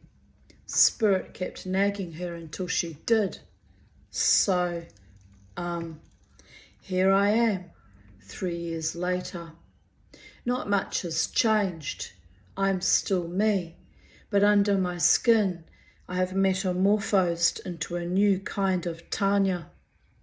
I realised not dying that day was a hellish kind of inconvenience, but I also realised that something bigger than my own willpower insists I keep living, even with my many and varied health problems. Many strange and supernatural things happened after that suicide attempt. I went off all my psych meds 10 months later, and as soon as I weaned off the last antidepressant, I was haunted by a former lover for 4 consecutive nights. It was weird enough to drive most people back to psych meds, but I knew it was long past time. I had closure from that fucking ghoul, and it came in a rather unusual, miraculous way. Love is eternal, and in my case, infernal. Too many men had tried to kill me and faked love for me, but I have held on steadfast to my love. Love for myself, my beloved's life itself, fuels me like no other lover. Now I'm getting older, wiser, and even though I'm battling yet another illness, my will remains fiercely strong. I love this body, this short, fat, hobbit woman's body. I love this mind. I love my soul. I love the eternal flame of fiery passion that still burns for another, that flickers and flares and inflames in spite of the desolation and desecration of my sacred, stoic love. Fearsome, awe-inspiring, it drove him away. I lick my wounds like the cat that fell to earth from a 9-storied building. Shake it off. Bazam, booyakasha, abracadabra, back in the room. I was not created for an ordinary life, even though I craved a peaceful, loving, comfortable existence. By the gods was I thrown into the fray and came out victorious each time. I never started a fight in my life, but I finished every single one. Oh, how they prospered by their attacks on me. But I fly away, lifted on eagle's wings, carried like precious carrion, handed like a baton to another and another. As each eagle grew weary, another took its place. I was a heavy burden, but so loved and so valued by my true kin. I became a golden child and learned to fly myself for the last part of my journey. But the gods could not trust me with my wings. I have a long habit of falling to the very gates of hell, and I wanted out. Nay, they sent me Julie, and off I went again, but I realized something. I was wanted and needed here. No lover wanted me except to fucking dump. Unworthy. But by the gods, my friends cherish me, and my daughter loves me, or used to. And my non-human beloveds, my animals and the spirits, and my wolvish kin. Get out of my way, ye old vampires and zombies and betrayers of the Tanya. I am pushing myself through to a new kind of existence. Yes, I am, here in 2024, still push, push, push, Mustang Quay. To you, my darling, you wonderful woman, you. It's been 3 years, 2 years free of psych medications that did no good to my psyche or spirit because I am fucking treatment resistant and I desire to thrive while staying alive. I am jiving my turkey, strutting my stuff, and breathing free of false loves and empty soulless fuckery and honouring the goddess within. And I took every punch on the chin, but still stood up and was counted amidst men and gods and survivors to thrivers.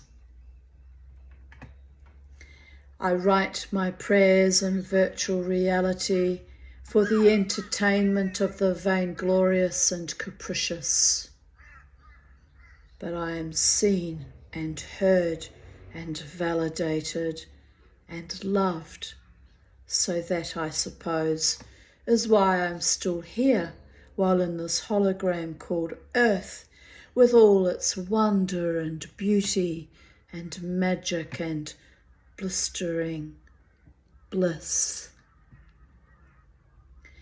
Grateful, happy, never ever ever thought that was ever going to manifest. Woman, here. Blessed be my friends, the Holy One and his Magi, those who honoured me when life got too much and are still, 3 years later, cheering me on. Your platonic, we can say 9 years later, your platonic, courageous, stubborn love is much appreciated. I would not be here without you. Amen. V'salah. Trigger warning. Spiritual abuse. Mention of genitalia. Yesterday I turned to my daughter Crystal and I said, I don't think I can truly identify as a Jew anymore. Deadpan. Cold. No emotion connected to it. I waved to the Shabbat candlesticks and the Pesach plate and the Besamim spice box. The shofar, I never got a sound out of it either, lol. Do you want this stuff? She shrugged. It is a moment of deep, deep sadness. After all, I fought so long and hard for Hashem, who I even emblazoned on my arm. Ayeh, Asher, Ayeh. I am that I am, my Holy One, who sent me into Gehinnom and lifted me up by the scruff of my neck when she, he, and or it had to. Saved me from 3 strangulations and various sexual assaults during my adulthood. Or did I save myself, or was I just lucky, laughing my ass off? My stubborn tuchus dragging on the ground, taking my guts and glory with me. One hand in my pocket, flicking the bird, blood in my eye and a zest and yearning for true love and justice. Never got either of them yet.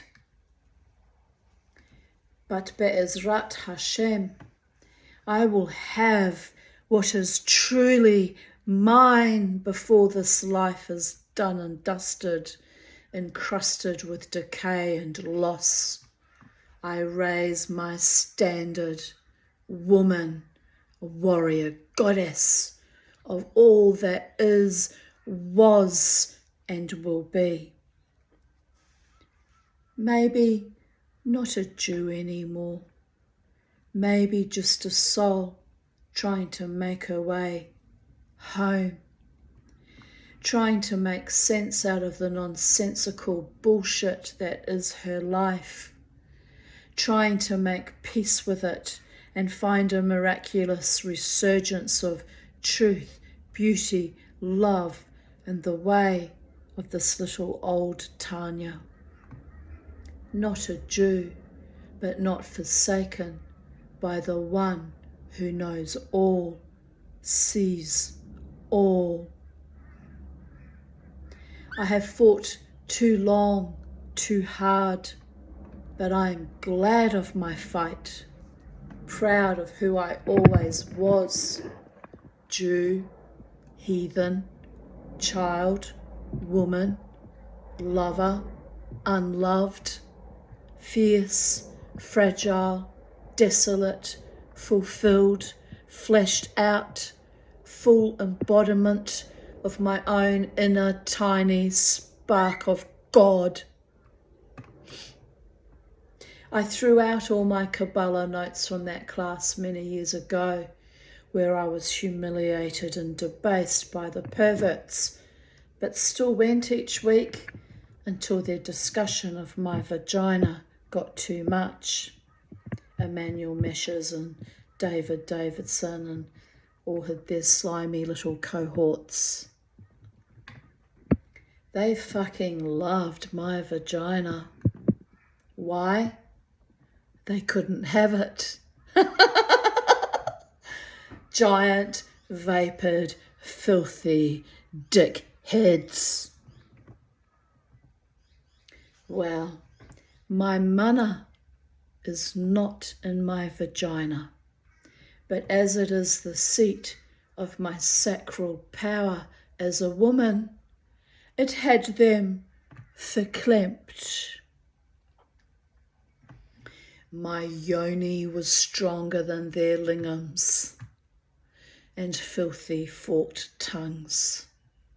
Even after surgery in 2007, my yoni, my pussy, my femaleness that filled those vile creeps with such awe and envy. So what did Kabbalah teach me?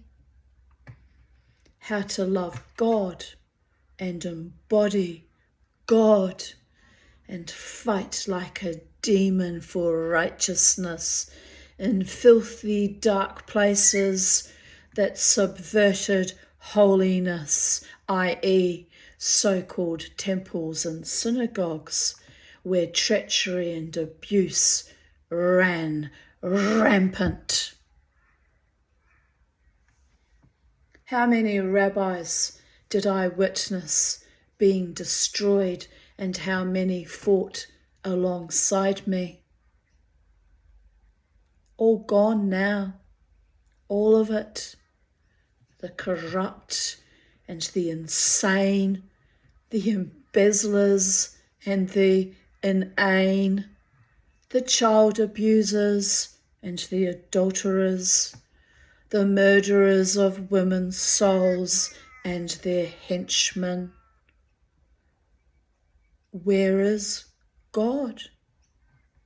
Inside my slowly decaying gut, belching and belly aching and benching, strong, eternal, joyous. A bench, to bench is when it's what's the word? There's a word for it. It's blessing of the food after a meal. It's called benching. Blessed be the Holy One who creates the world each day anew and brings light and joy to my eyes, with whom I shall live for 1,000 years in an eternal sunshine of a gracious kind. Hopefully more than 1,000 years, by the way, because deep down in my neshama, for all my depressing words there, I'm still a Jew. Shh, don't tell anyone. Not that there's anything to be ashamed of. I'm just riffing on how I move in and out of states of whether I'm still a Jew or not, and it's my soul that says, yes, Tanyala, you're still a Jew, despite everything. Never give up on who your soul truly is, even after the 36 years of abuse. Another day is dawning. It's funny how I have the urge to cough and I've lost my voice. somatizing the grief and the trauma of having lost my community, my tribe, my children, and any future progeny due to global and systemic abuse from within my own community and right across the globe. Just saying. It's enough to make you want to choke to your own death.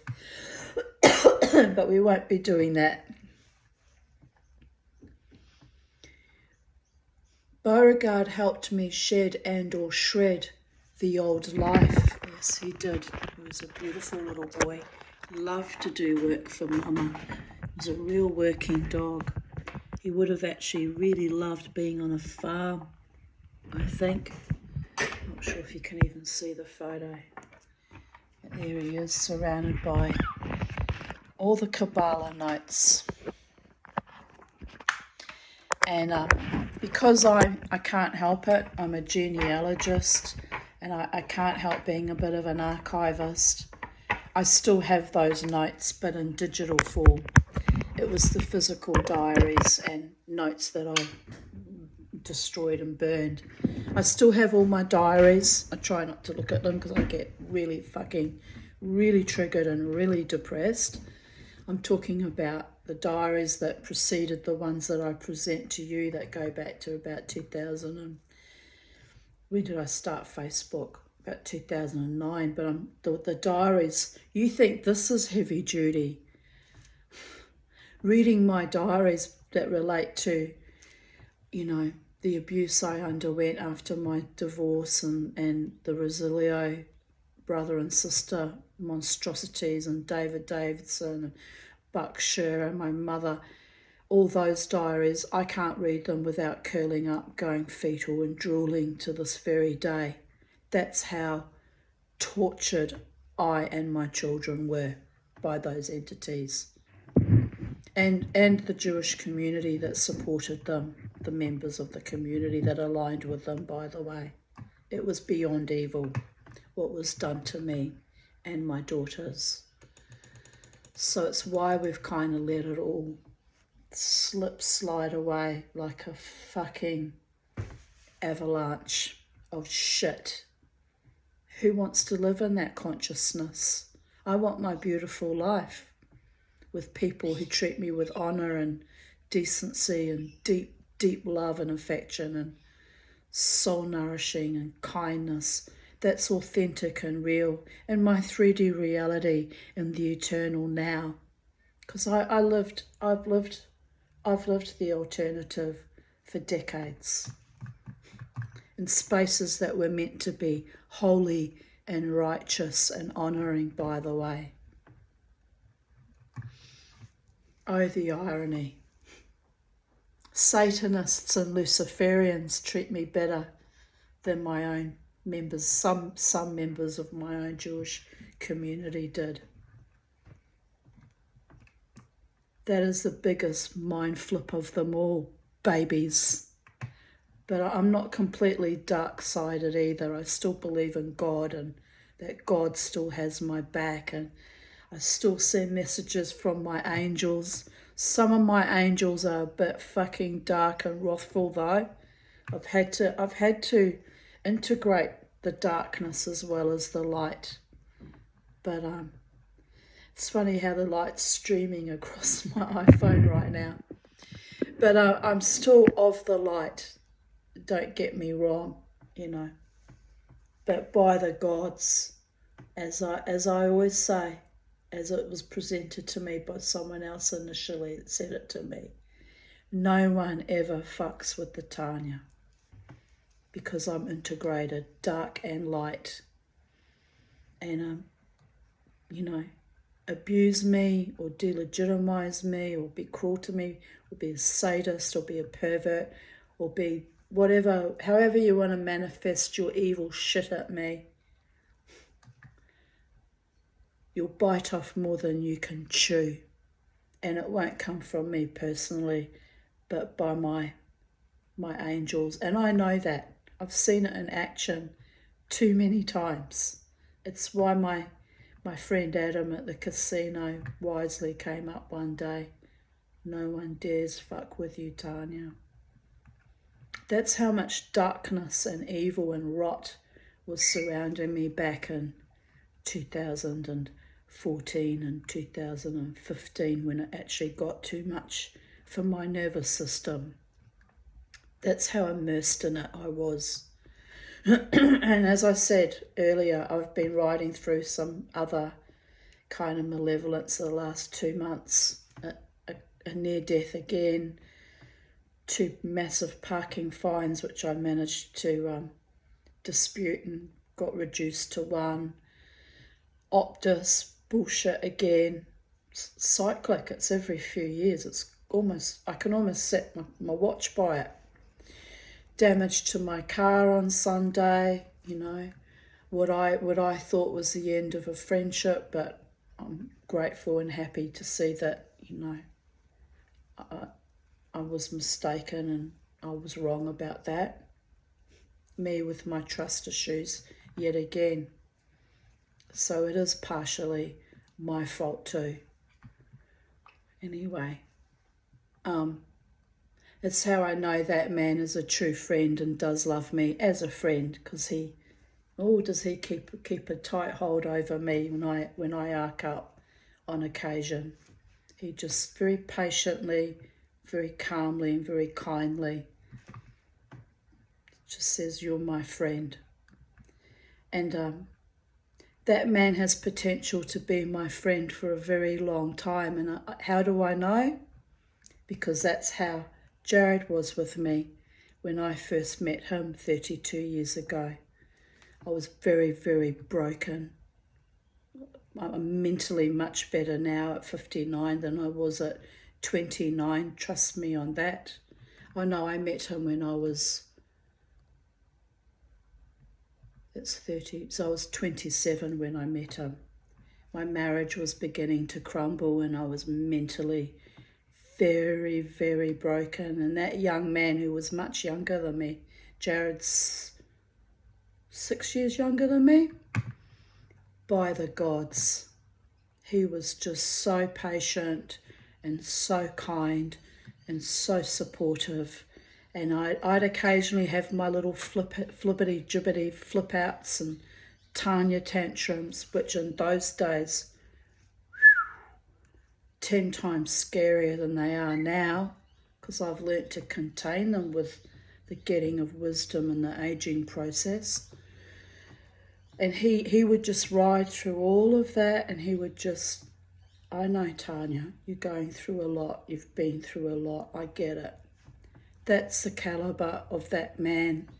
That's why he's my brother now after 32 years of sticking with me through thick and through thin.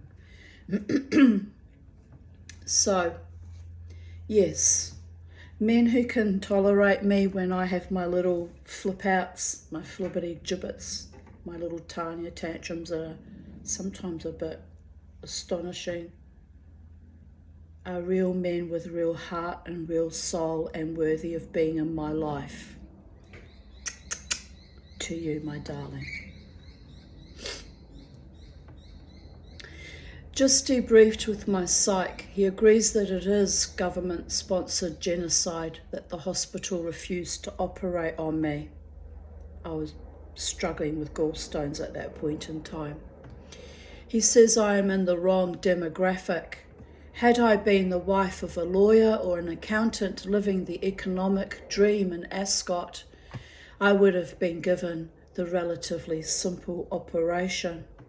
He says he will advocate for me as having ongoing gallbladder issues will affect, pardon me, my mental health. Champion. So what day was that? The 22nd of August 2018. And it was just under a year later before I got the surgery on the 25th of June 2019. Even with your psychiatrist advocating for you. That's how disgraceful our public health system here is in Queensland. Utterly disgraceful. And when they organised the surgery, they gave me 5 days notice too. Like when it finally was about to happen, they just literally hit the ground running, didn't even give me time to process what was about to happen to me. And then at pre-admission, they were so utterly abusive to me, sexually, emotionally, mentally. It was beyond evil, that frankly I should not have gone ahead with that surgery. And then the irony is, post-surgery, I almost died, stopped breathing. So, because my lungs shut down from the effects of the anaesthetic. So there you go, babies. Oh well, it's 5 years ago now, and I'm fresh out of gallbladders, so hopefully I won't have any more organs that need removal, because I'm running out, people. I'm running out. Have to breathe deeply, because stress will do that to you. It will kill you. It will eat your own fucking organs. That's probably how I ended up losing my uterus as well. Years and years of chronic pain and stress. Having another stomach attack. I took a Panadol, had a small one last night also. So that was Friday, Tuesday and tonight, getting a bit too frequent. Here I posted a lovely photo of me making kissy faces. Charlie. I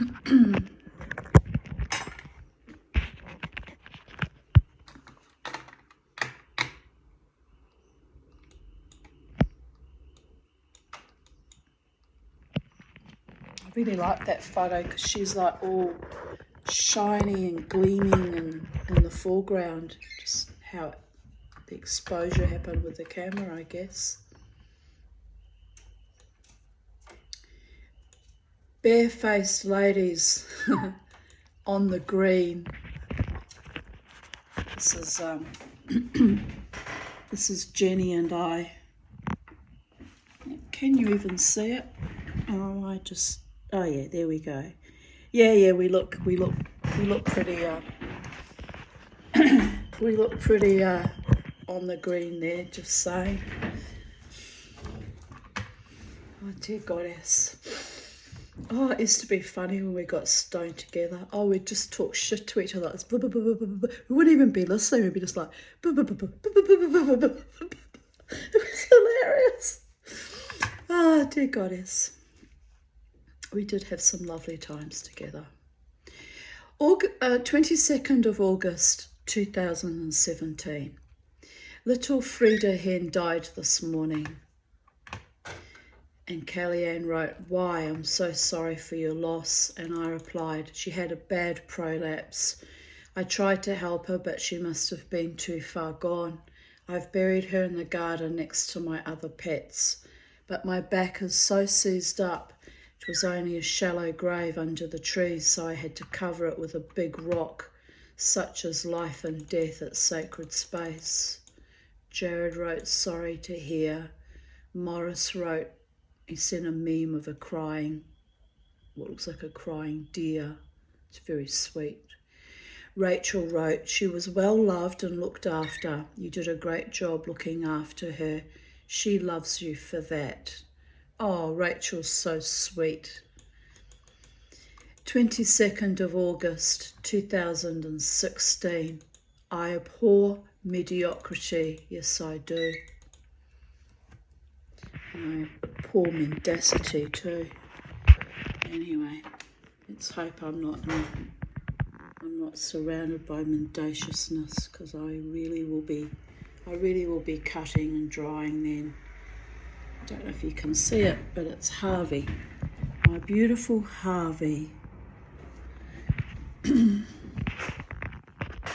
Oh, it's such a gorgeous day. I should go to Myala. What's the time now? 2:45. By the time I got there, it'd be 4:30. It'd be 4:30 almost. And it'll be getting cold and dark. I'll save it because the fireflies come out soon. I might save it till next month. I want to see the fireflies again. I love them.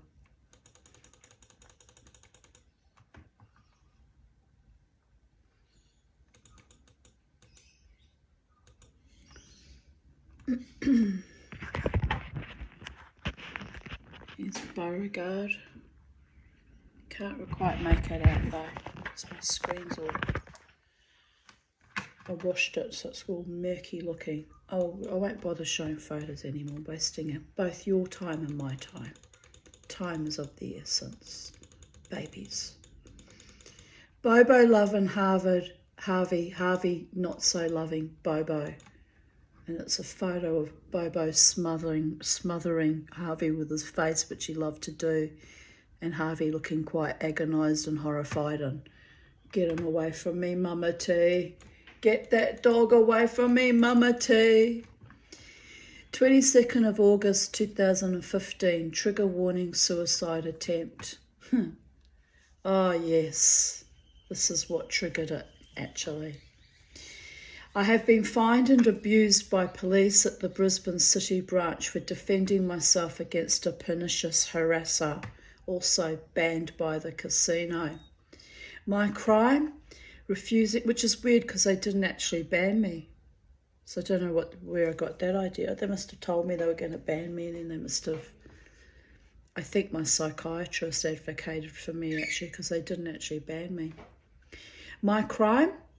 Refusing to leave the casino premises after I phoned 000 and they promised they would send police officers to attend. So I waited and defended my right to tell my side of the story without being brutalised and harassed by security, and later the police, who only attended after I made a second call to 000, but they denied receiving the second call. One of the security guards attempted to break my wrist in the lift twice. The police told me I was fined for refusing to leave a licensed premises, even though I had been instructed to wait for police attendants who did not arrive until I was sitting in my car. This is how fucking mean-spirited and hypocritical and vicious they were, and no doubt still are. I was not sure if I was over the limit. I was not drunk, but didn't want to take the risk. I was, however, incensed and distressed at the setup where again I have been targeted and harassed for standing up for myself. This is the second time I have been humiliated and degraded for asking for my basic human rights. Too much to ask if you have a vagina, love your freedom to dance, and won't be fucked by every animal that comes your way. I went with police to get my undeserved bullshit fine. I didn't want to have to come back on Sunday. There the constable persisted in harassing me.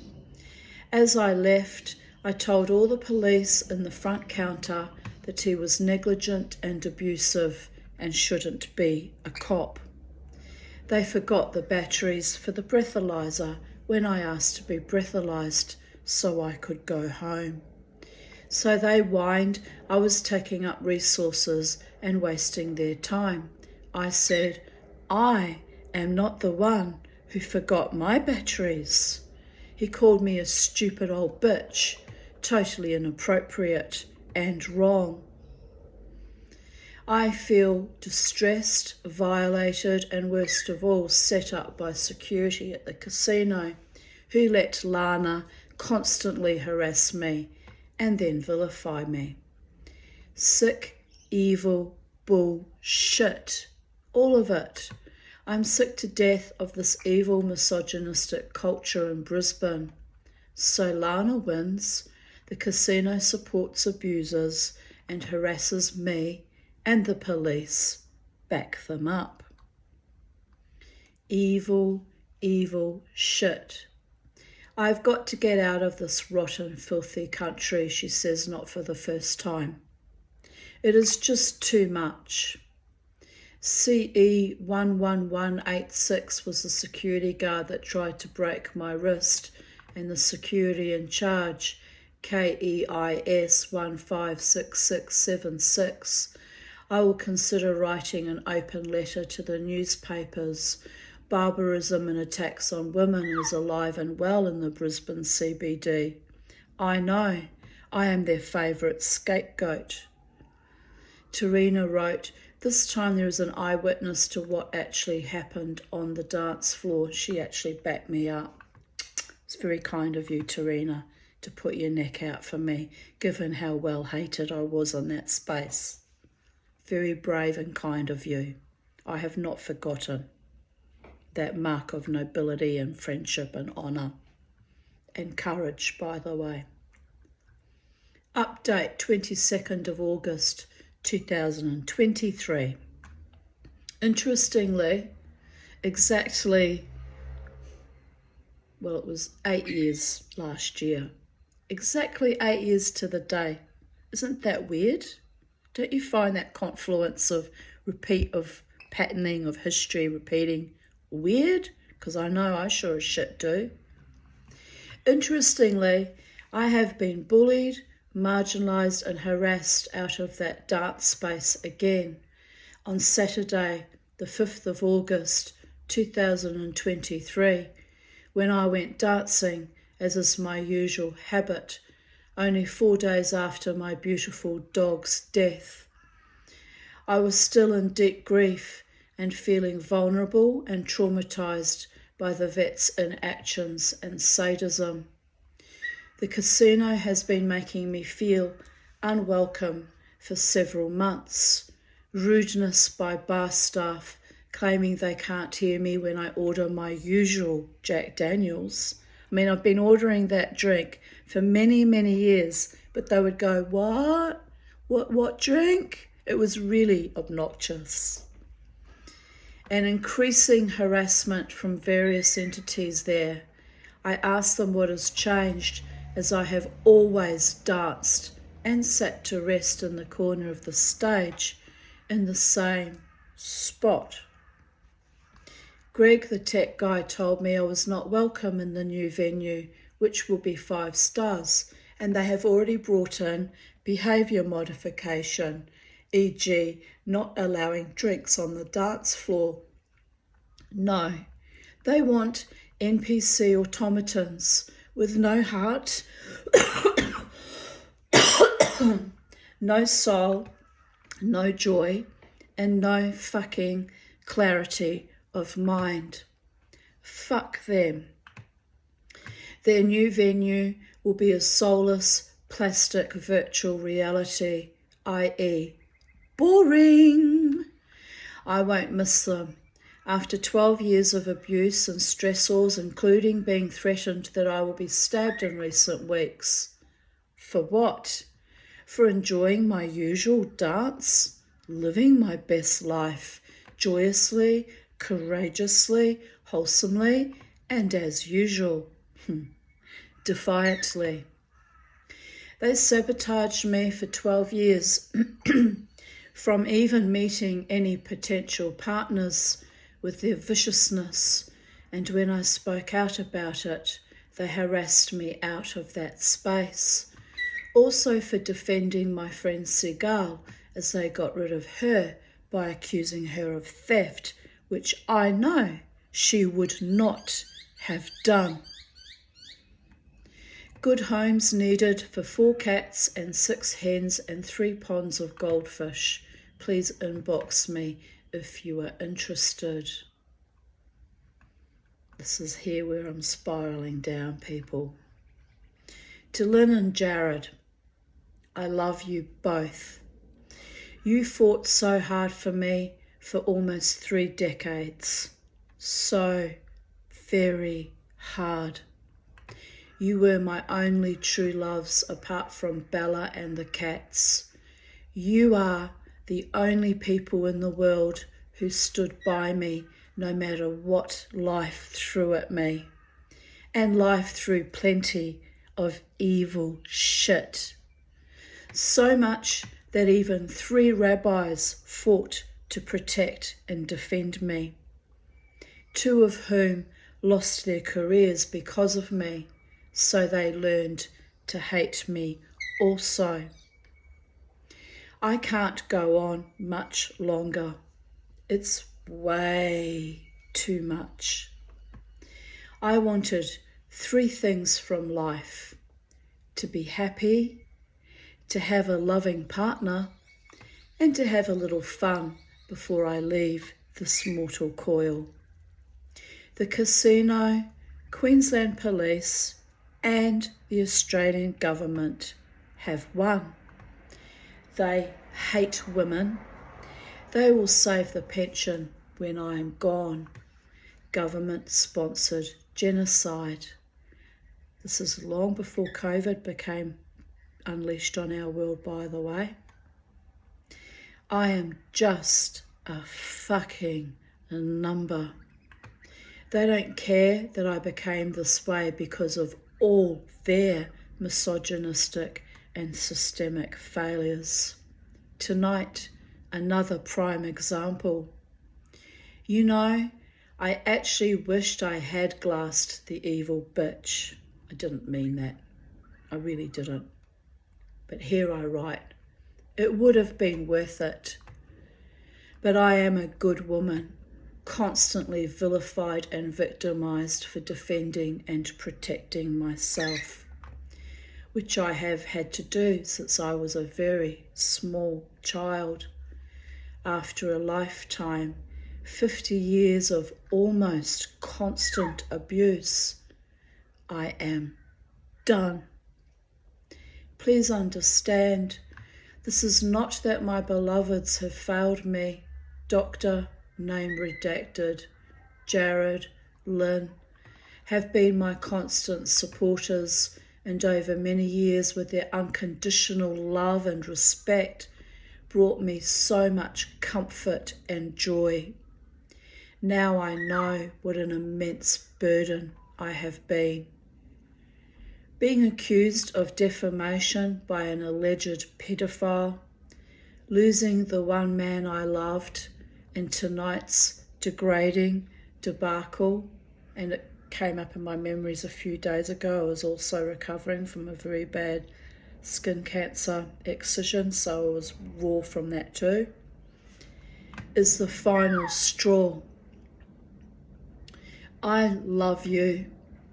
I will never ever leave you.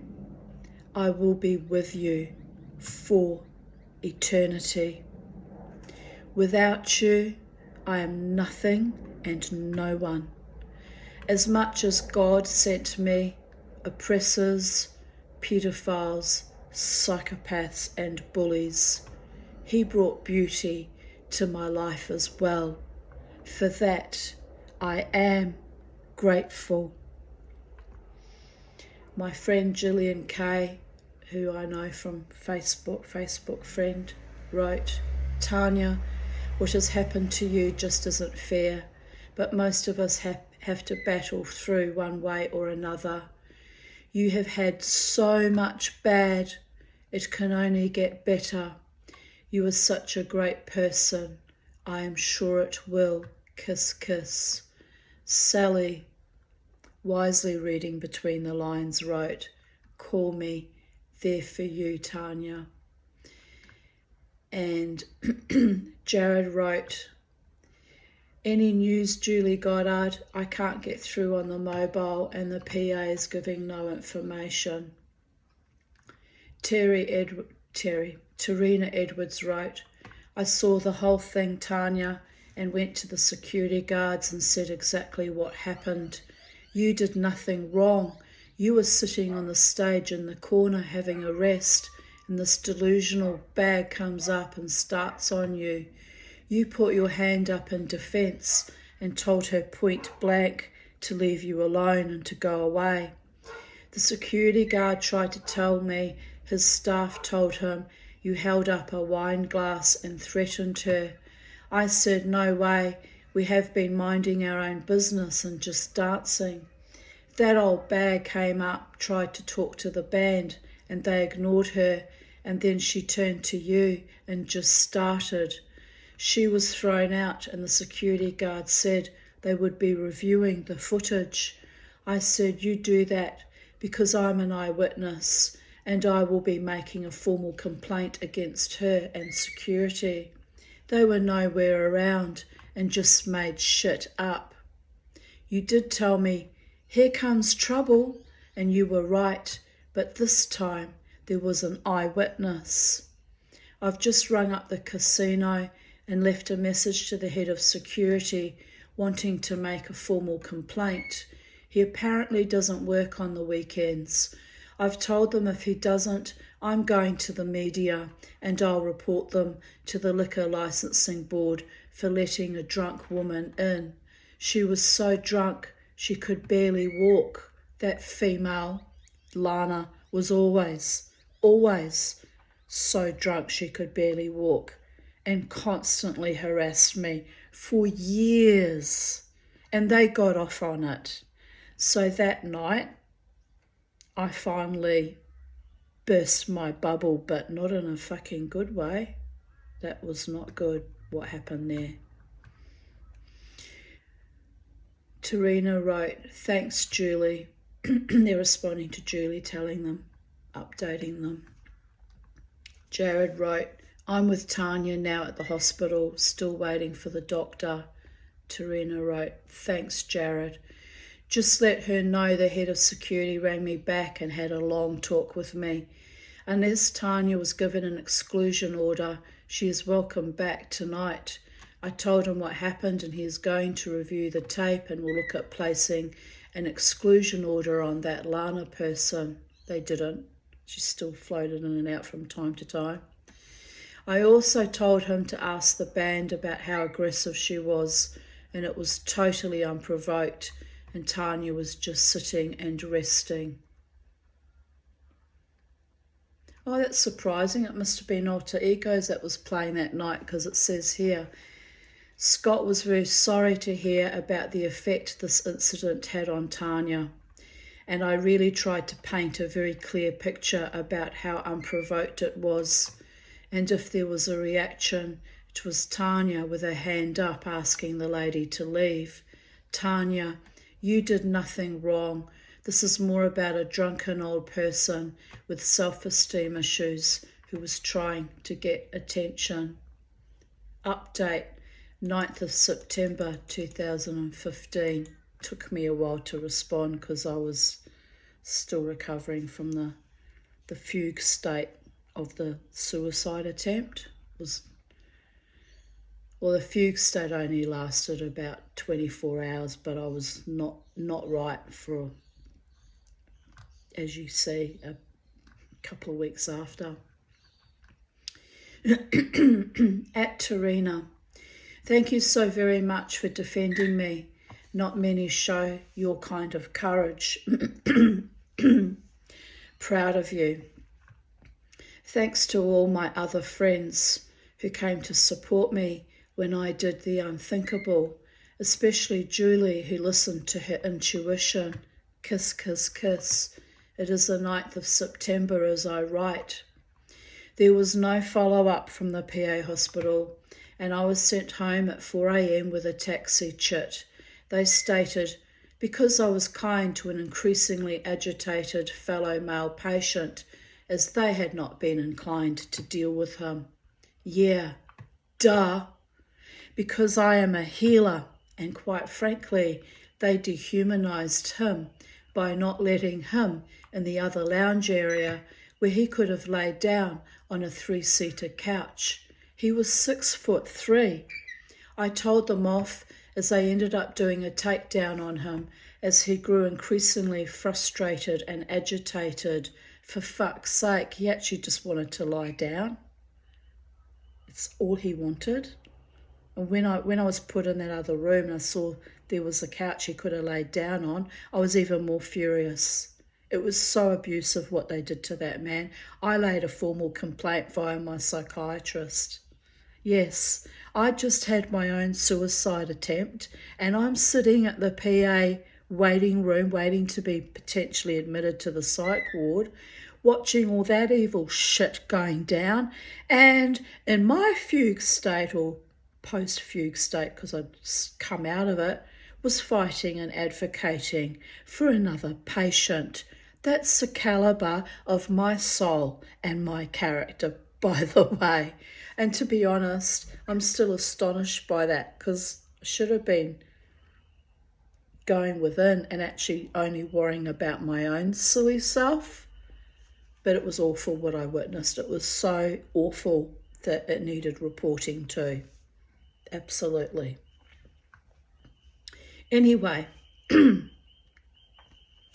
I had no memory of most of the previous day or night, so I broke into my own house as I had no idea that Sally and Julie had hidden my keys for me. They had told me where my keys were hidden, but because I was in a fugue state, they told me later that I was responding appropriately, going, oh yeah, okay, I'll remember that and blah, blah, blah. But I wasn't, I was emoting and speaking and, looking into their eyes. But in my head, I was in a white fucking fog. I actually wasn't, like, my consciousness was not there. So I don't even know how I was speaking lucidly to them when I was actually not there. I woke up in the hospital coming out of this white, I call it the waiting room of death. I was watching all the spirits moving backwards and forwards, preparing to take me. It was fucking confronting and weird. But anyway, clearly I didn't die because I'm still here to tell the story, am I right? But that fugue state was terrifying. I had to ask my psychiatrist when I next saw him what that was. Had to explain it to me. He said it's been known for patients in a fugue state like that to get in a car, drive from Brisbane to Perth, for example, the other side of this enormous country, turn up at a hospital and go, look, my name's such and such, but I don't know who I am, and just have a whole other identity and start life completely fresh. I said, maybe I should have fucking done that. But he said, no, they were in fugue. They had no idea. And then they'd later on snap out of it and remember their true identity and, potentially have to go all the way back to what caused the fugue state and deal with it, or just get on with their new life. So quite confronting, very confronting. It's like very amazing experience. I now kind of understand though why Scott's so kind and patient with me when I do my little flippity gibbet arcing up about things. I hadn't realised he was there that night, and he was well aware that I had attempted suicide. So he's probably kind of, I hope not. I hope he trusts me, that he doesn't have to walk on eggshells with me. I'm not that fucking crazy, but he's probably nervous of, causing me distress and having me flip the fuck out. I might ask him about that next time I see him, actually, if that's the case. I actually feel that he and I need to have a really, really long talk, as friends, just nothing sus, just talk about a lot of issues and things, like with the club and how he's made me so, not just him, but the entire club has made me so welcome and created this beautiful space for me. Oh, well, now it makes sense. It's like a watershed. It's their way of showing me love and respect, because they know what I've been through over many years and how hard I fought for our basic human rights with the COVID epoch, and before then with my advocacy fighting on Facebook about the issue of child sexual abuse, and fighting for myself. And I now understand why they're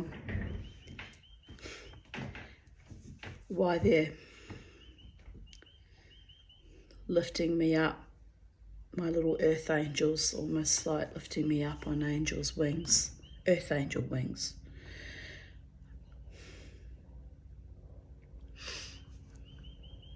I want to cry when I think about it now.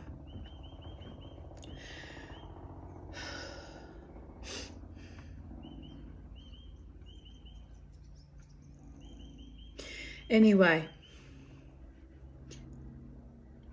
yes, 4 a.m. cold and housebreaking was a tad ironic. Anyway, that was then, and this is now.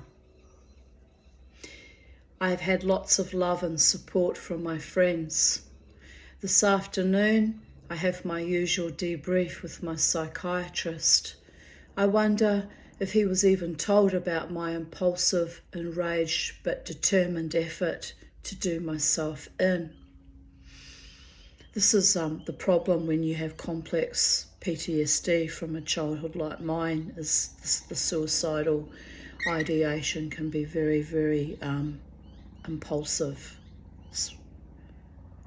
But I don't want my friends to run around me walking on eggshells. I'm not suicidal anymore. That was then, this is now. I'm very, very stoic, as my psychiatrist told me yesterday. You know, he said, you're very powerful now, Tanya, and very stoic, and you contain your emotions when you get upset, when you see things playing out that are not nice or did not appear to be nice. You hold it together now. You're extremely powerful. It's very impressive, he said. And I am now. But I mean, you know, there's just been so much awfulness lately that I'm like almost being pushed to that brink again. But we won't be going there. I deserve my beautiful life with my beautiful, loving friends. If no loving partner ever, you know, manifests in my life, I at the very least deserve my beautiful life with my true, loving, loyal, staunch friends.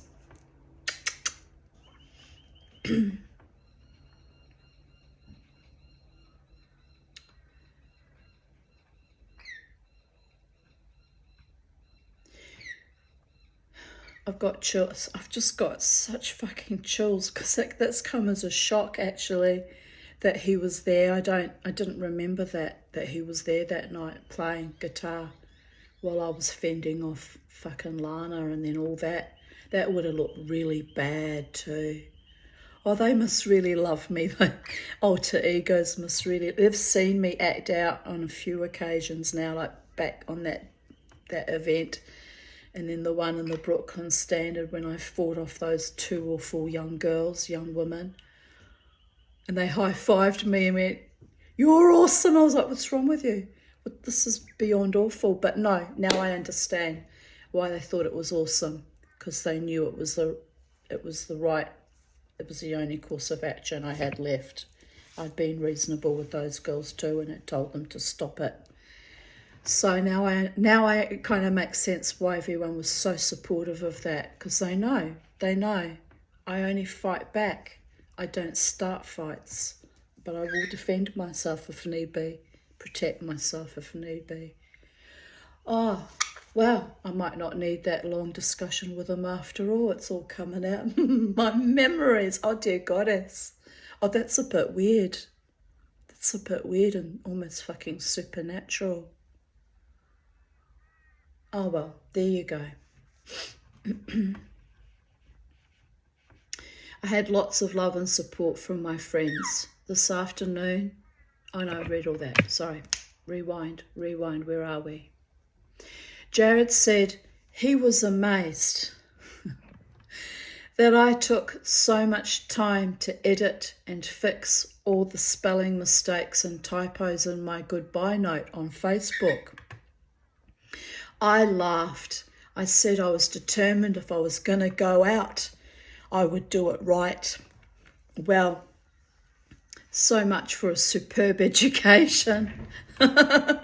Typos bothers me more than death. Ha ha. It is kind of comical. I was sitting in the bath, cold water had gone cold, and I could hardly see straight because I don't want to go into details because I don't want people to copycat and get stupid ideas. Anyway, it didn't work. But anyway, I had taken some substances, let me put it delicately, to try and, kick me into the void. And so I couldn't even fucking see straight. My eyes were blurred. I don't think I even had my glasses on. And And all I could see was blah, blah, blah, blah, blah, because everything was auto-corrected and garbled and typos and spelling errors.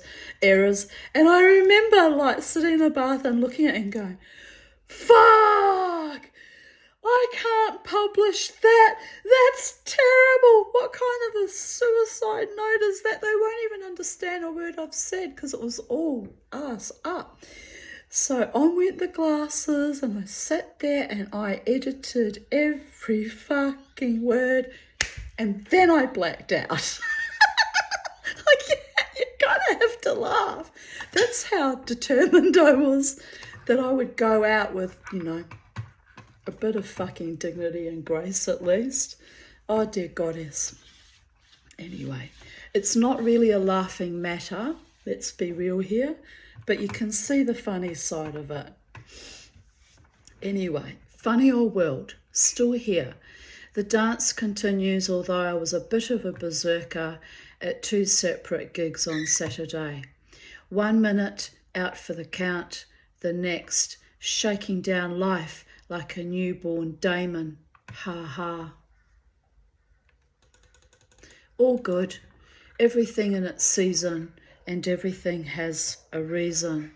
Bugger it if I can remember what that was. Oh yes, Love. Love.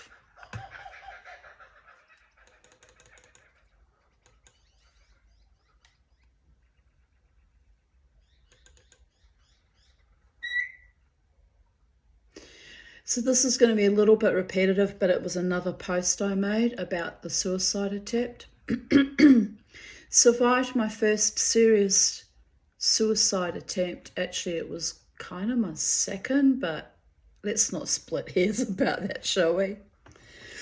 Which was precipitated by ongoing bullying at the casino, a defamation threat which was made by vicious, spiteful members of my now former Jewish community. I had been advocating for survivors of child sexual abuse since 2013, also compounded over grief over a broken love affair, also the systemic abuse of Queensland Police when I asked for assistance after being attacked at the casino. It was quite ironic and very confusing to my mind in the throes of a fugue state after not dying that it was police that brought me to the PA hospital. Julie had to calm me down as I thought they were yet more abusers. And rather embarrassingly, I had gotten out of when they finally were able to wake me up out of my semi-coma state, I had walked to the back screen door naked and not even conscious that I was naked, just still in the fugue state, and had told them basically to fuck off and what did they want, and was triggered thinking that they had come to attack me again. And Julie had to say, no, these are the nice policemen and they've come to take you to the hospital and everything's all right. And I don't have any memory of doing that. Like, I was actually really embarrassed when she said that I walked to the back door naked and started berating them again. But, fugue state and the triggering. And anyway, I don't remember being put in an ambulance. I don't remember the ride to the hospital. I don't remember arriving at the hospital. I don't know what happened at the hospital. I only remember waking up in the hospital 12 hours later going, what the fuck? And a nurse came over and explained where I was and why I was there. And I was like, really? I didn't even remember attempting suicide. So it was a bit weird, people of Earth.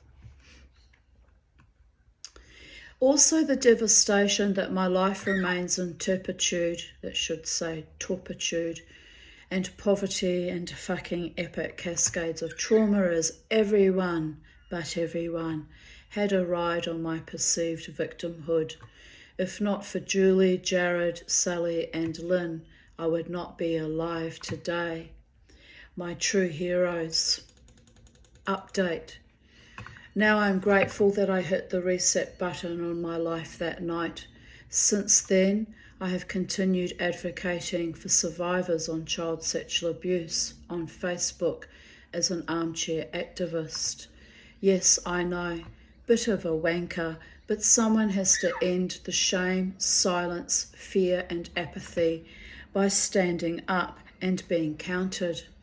I also finally weaned off all psych meds on 3rd of June 2016.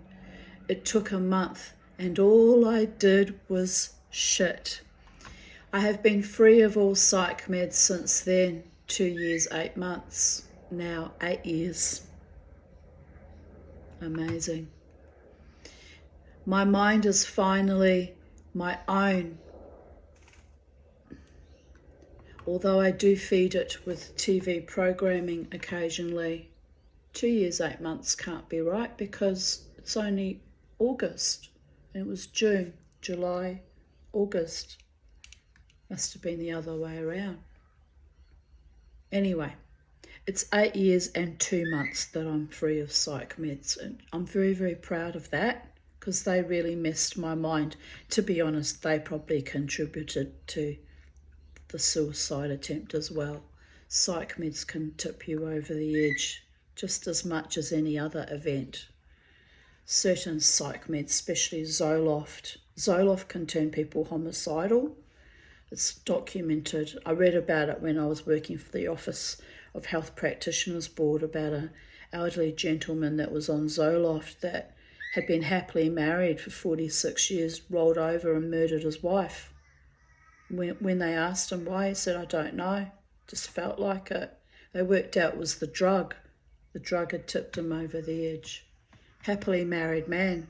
It's frightening when I read that because at that point in time, as the fates would decree, I was actually taking Zoloft, went straight back to my then psychiatrist, said, get me off Zoloft now. The last thing I need is to turn into a homicidal maniac with my, innate anger issues.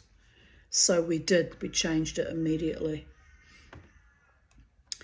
And, anyway, it didn't matter I think they gave me Cipramel after that. That didn't, no antidepressant works on me either. That's how much my brain's been wired by trauma as a child and all the drownings and near-death experiences in early childhood. My brain is not like other people's brains. I'm a little bit fucking unique. But anyway, it is what it is.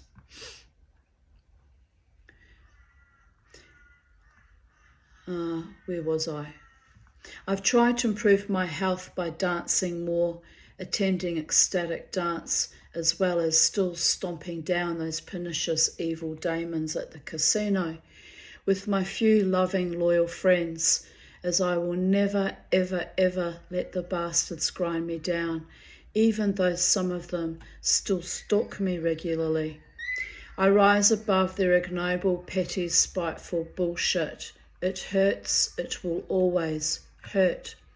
But over the past 3 years, I learned that the only things that matter are truth, decency, self-respect, staying true to myself, and over time, the trolls and the sycophantic trollops have literally slunk away like the vapid, cowardly ghouls they always were.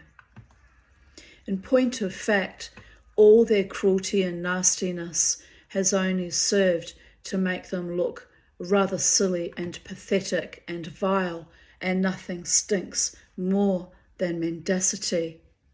They fell off the Desiree's perch, where I placed some high out of love, and now are scrabbling in the filth with the rest of the liars and traitors.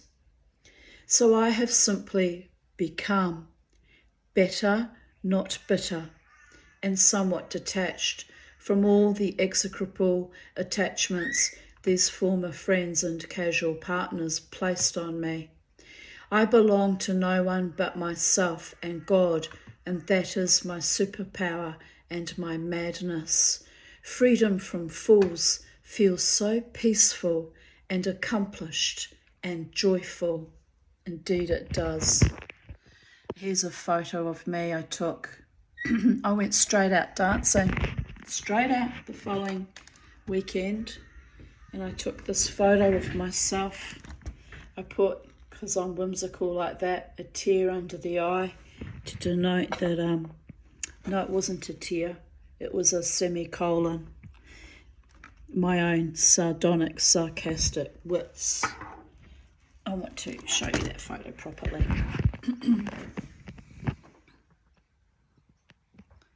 And me in my bikie jacket, of course, which I've had for quite some years now. Wearing my crystals. Looking sanguine and accomplished after a fucking suicide attempt. That's the calibre of my spirit and my heart and my soul and my own innate defiance. So, 22nd of August 2014. Did anyone in Brisbane have foaming froth water coming out of their taps? I think I will report it to BCC tomorrow. It looked like the water treatment people had put detergent in our water supply. I had to tip out my kettle water and boil it. My friend Lynn wrote, I had that last week. It lasted 24 hours. Yuck. 22nd of August 2013. Lynn drove Bella and I down to AEC Vet at Woolloongabba. He said she still had a fighting chance, so he gave her an injection to tell the kidneys to release toxins so she can drain her lungs. Said she would pee a lot now. He told me how to flush the drip and regulate it. Lynn drove us home, so now it is more waiting and praying, but I've never been so glad to see her pee herself in my life. I put a puppy pad on the couch and lay her there. Her breathing is still laboured, but she perked up at the vet, so we know she is choosing life. I had taken her there to euthanise her.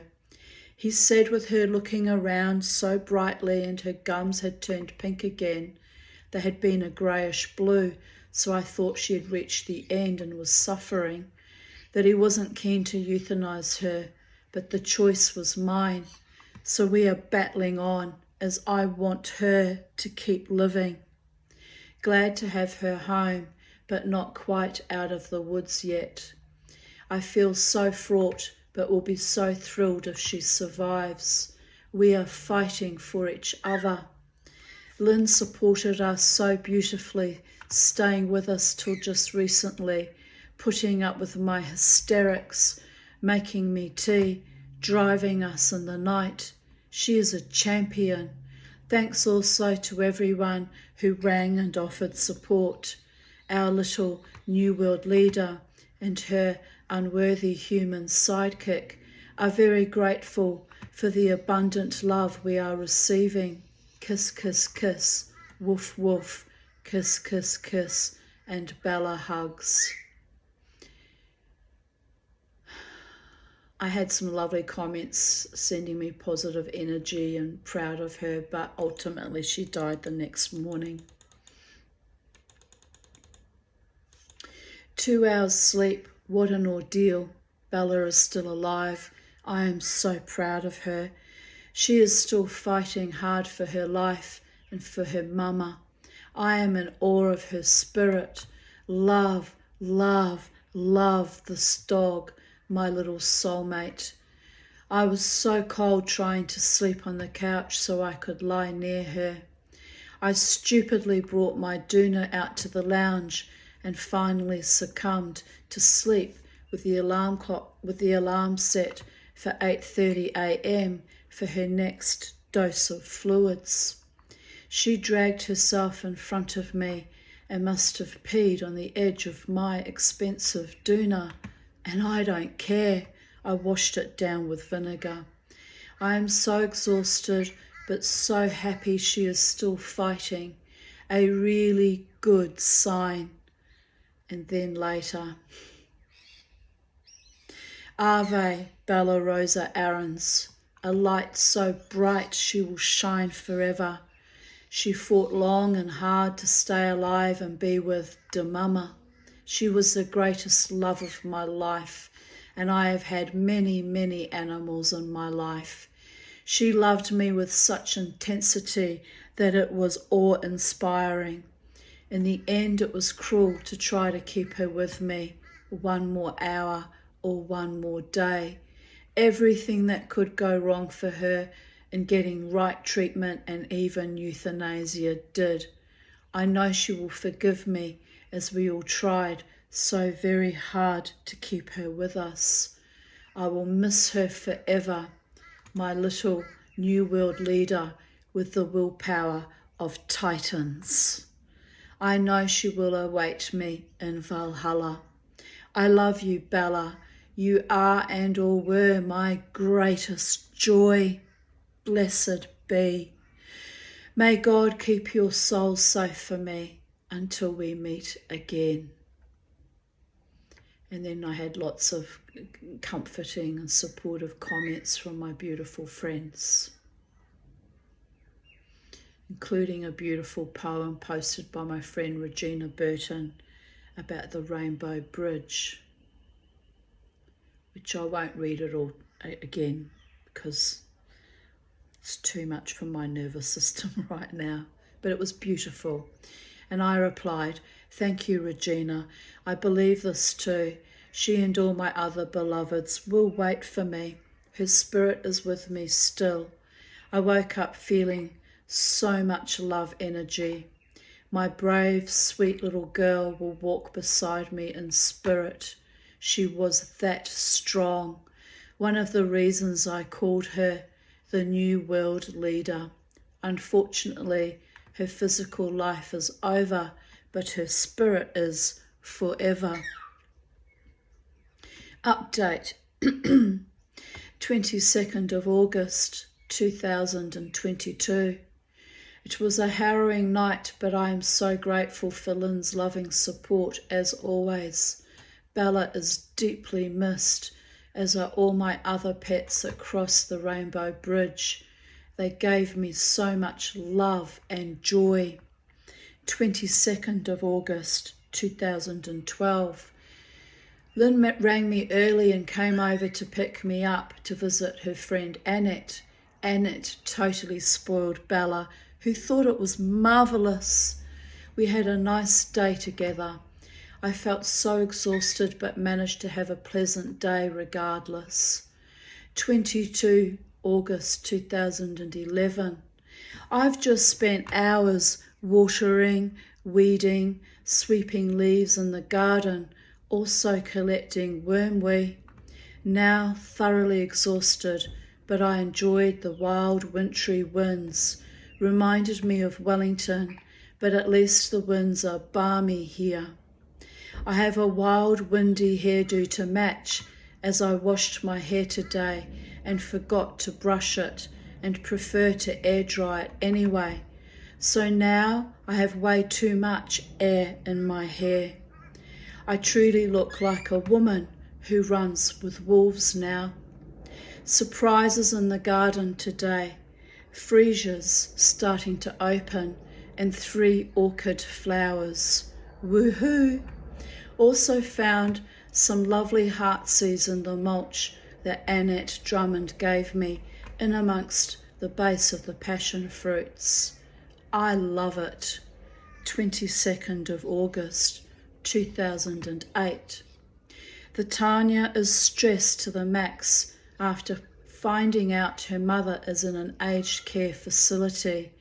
Been visiting her daily and it is exhausting, and she doesn't even know I exist. And that began 18 months of going to my really evil mother, who by that stage was no longer really had the capacity to do me much more harm, because she was in full-blown end-stage Alzheimer's. But she did, however, bilocate when we were clearing out her house in I think it was November 2008.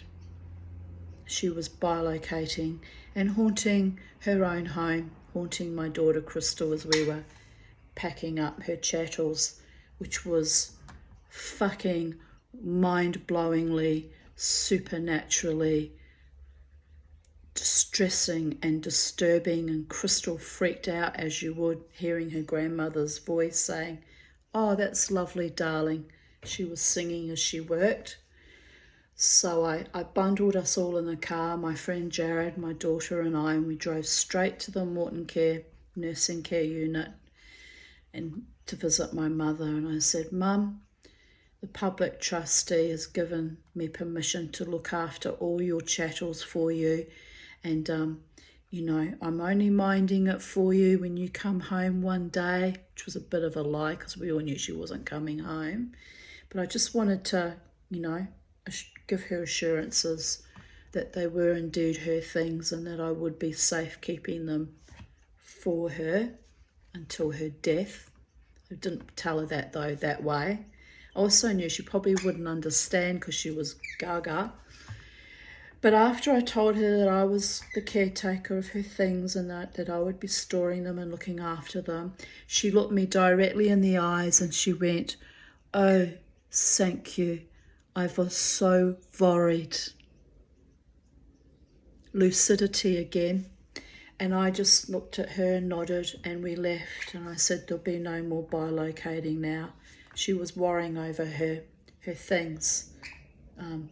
They are beautiful things, but my mother was materialistic in the extreme, so she was not letting go of that, you know, her possession. Well, rightfully so, still alive for the love of God, but because her mind had deteriorated, she was put into that home.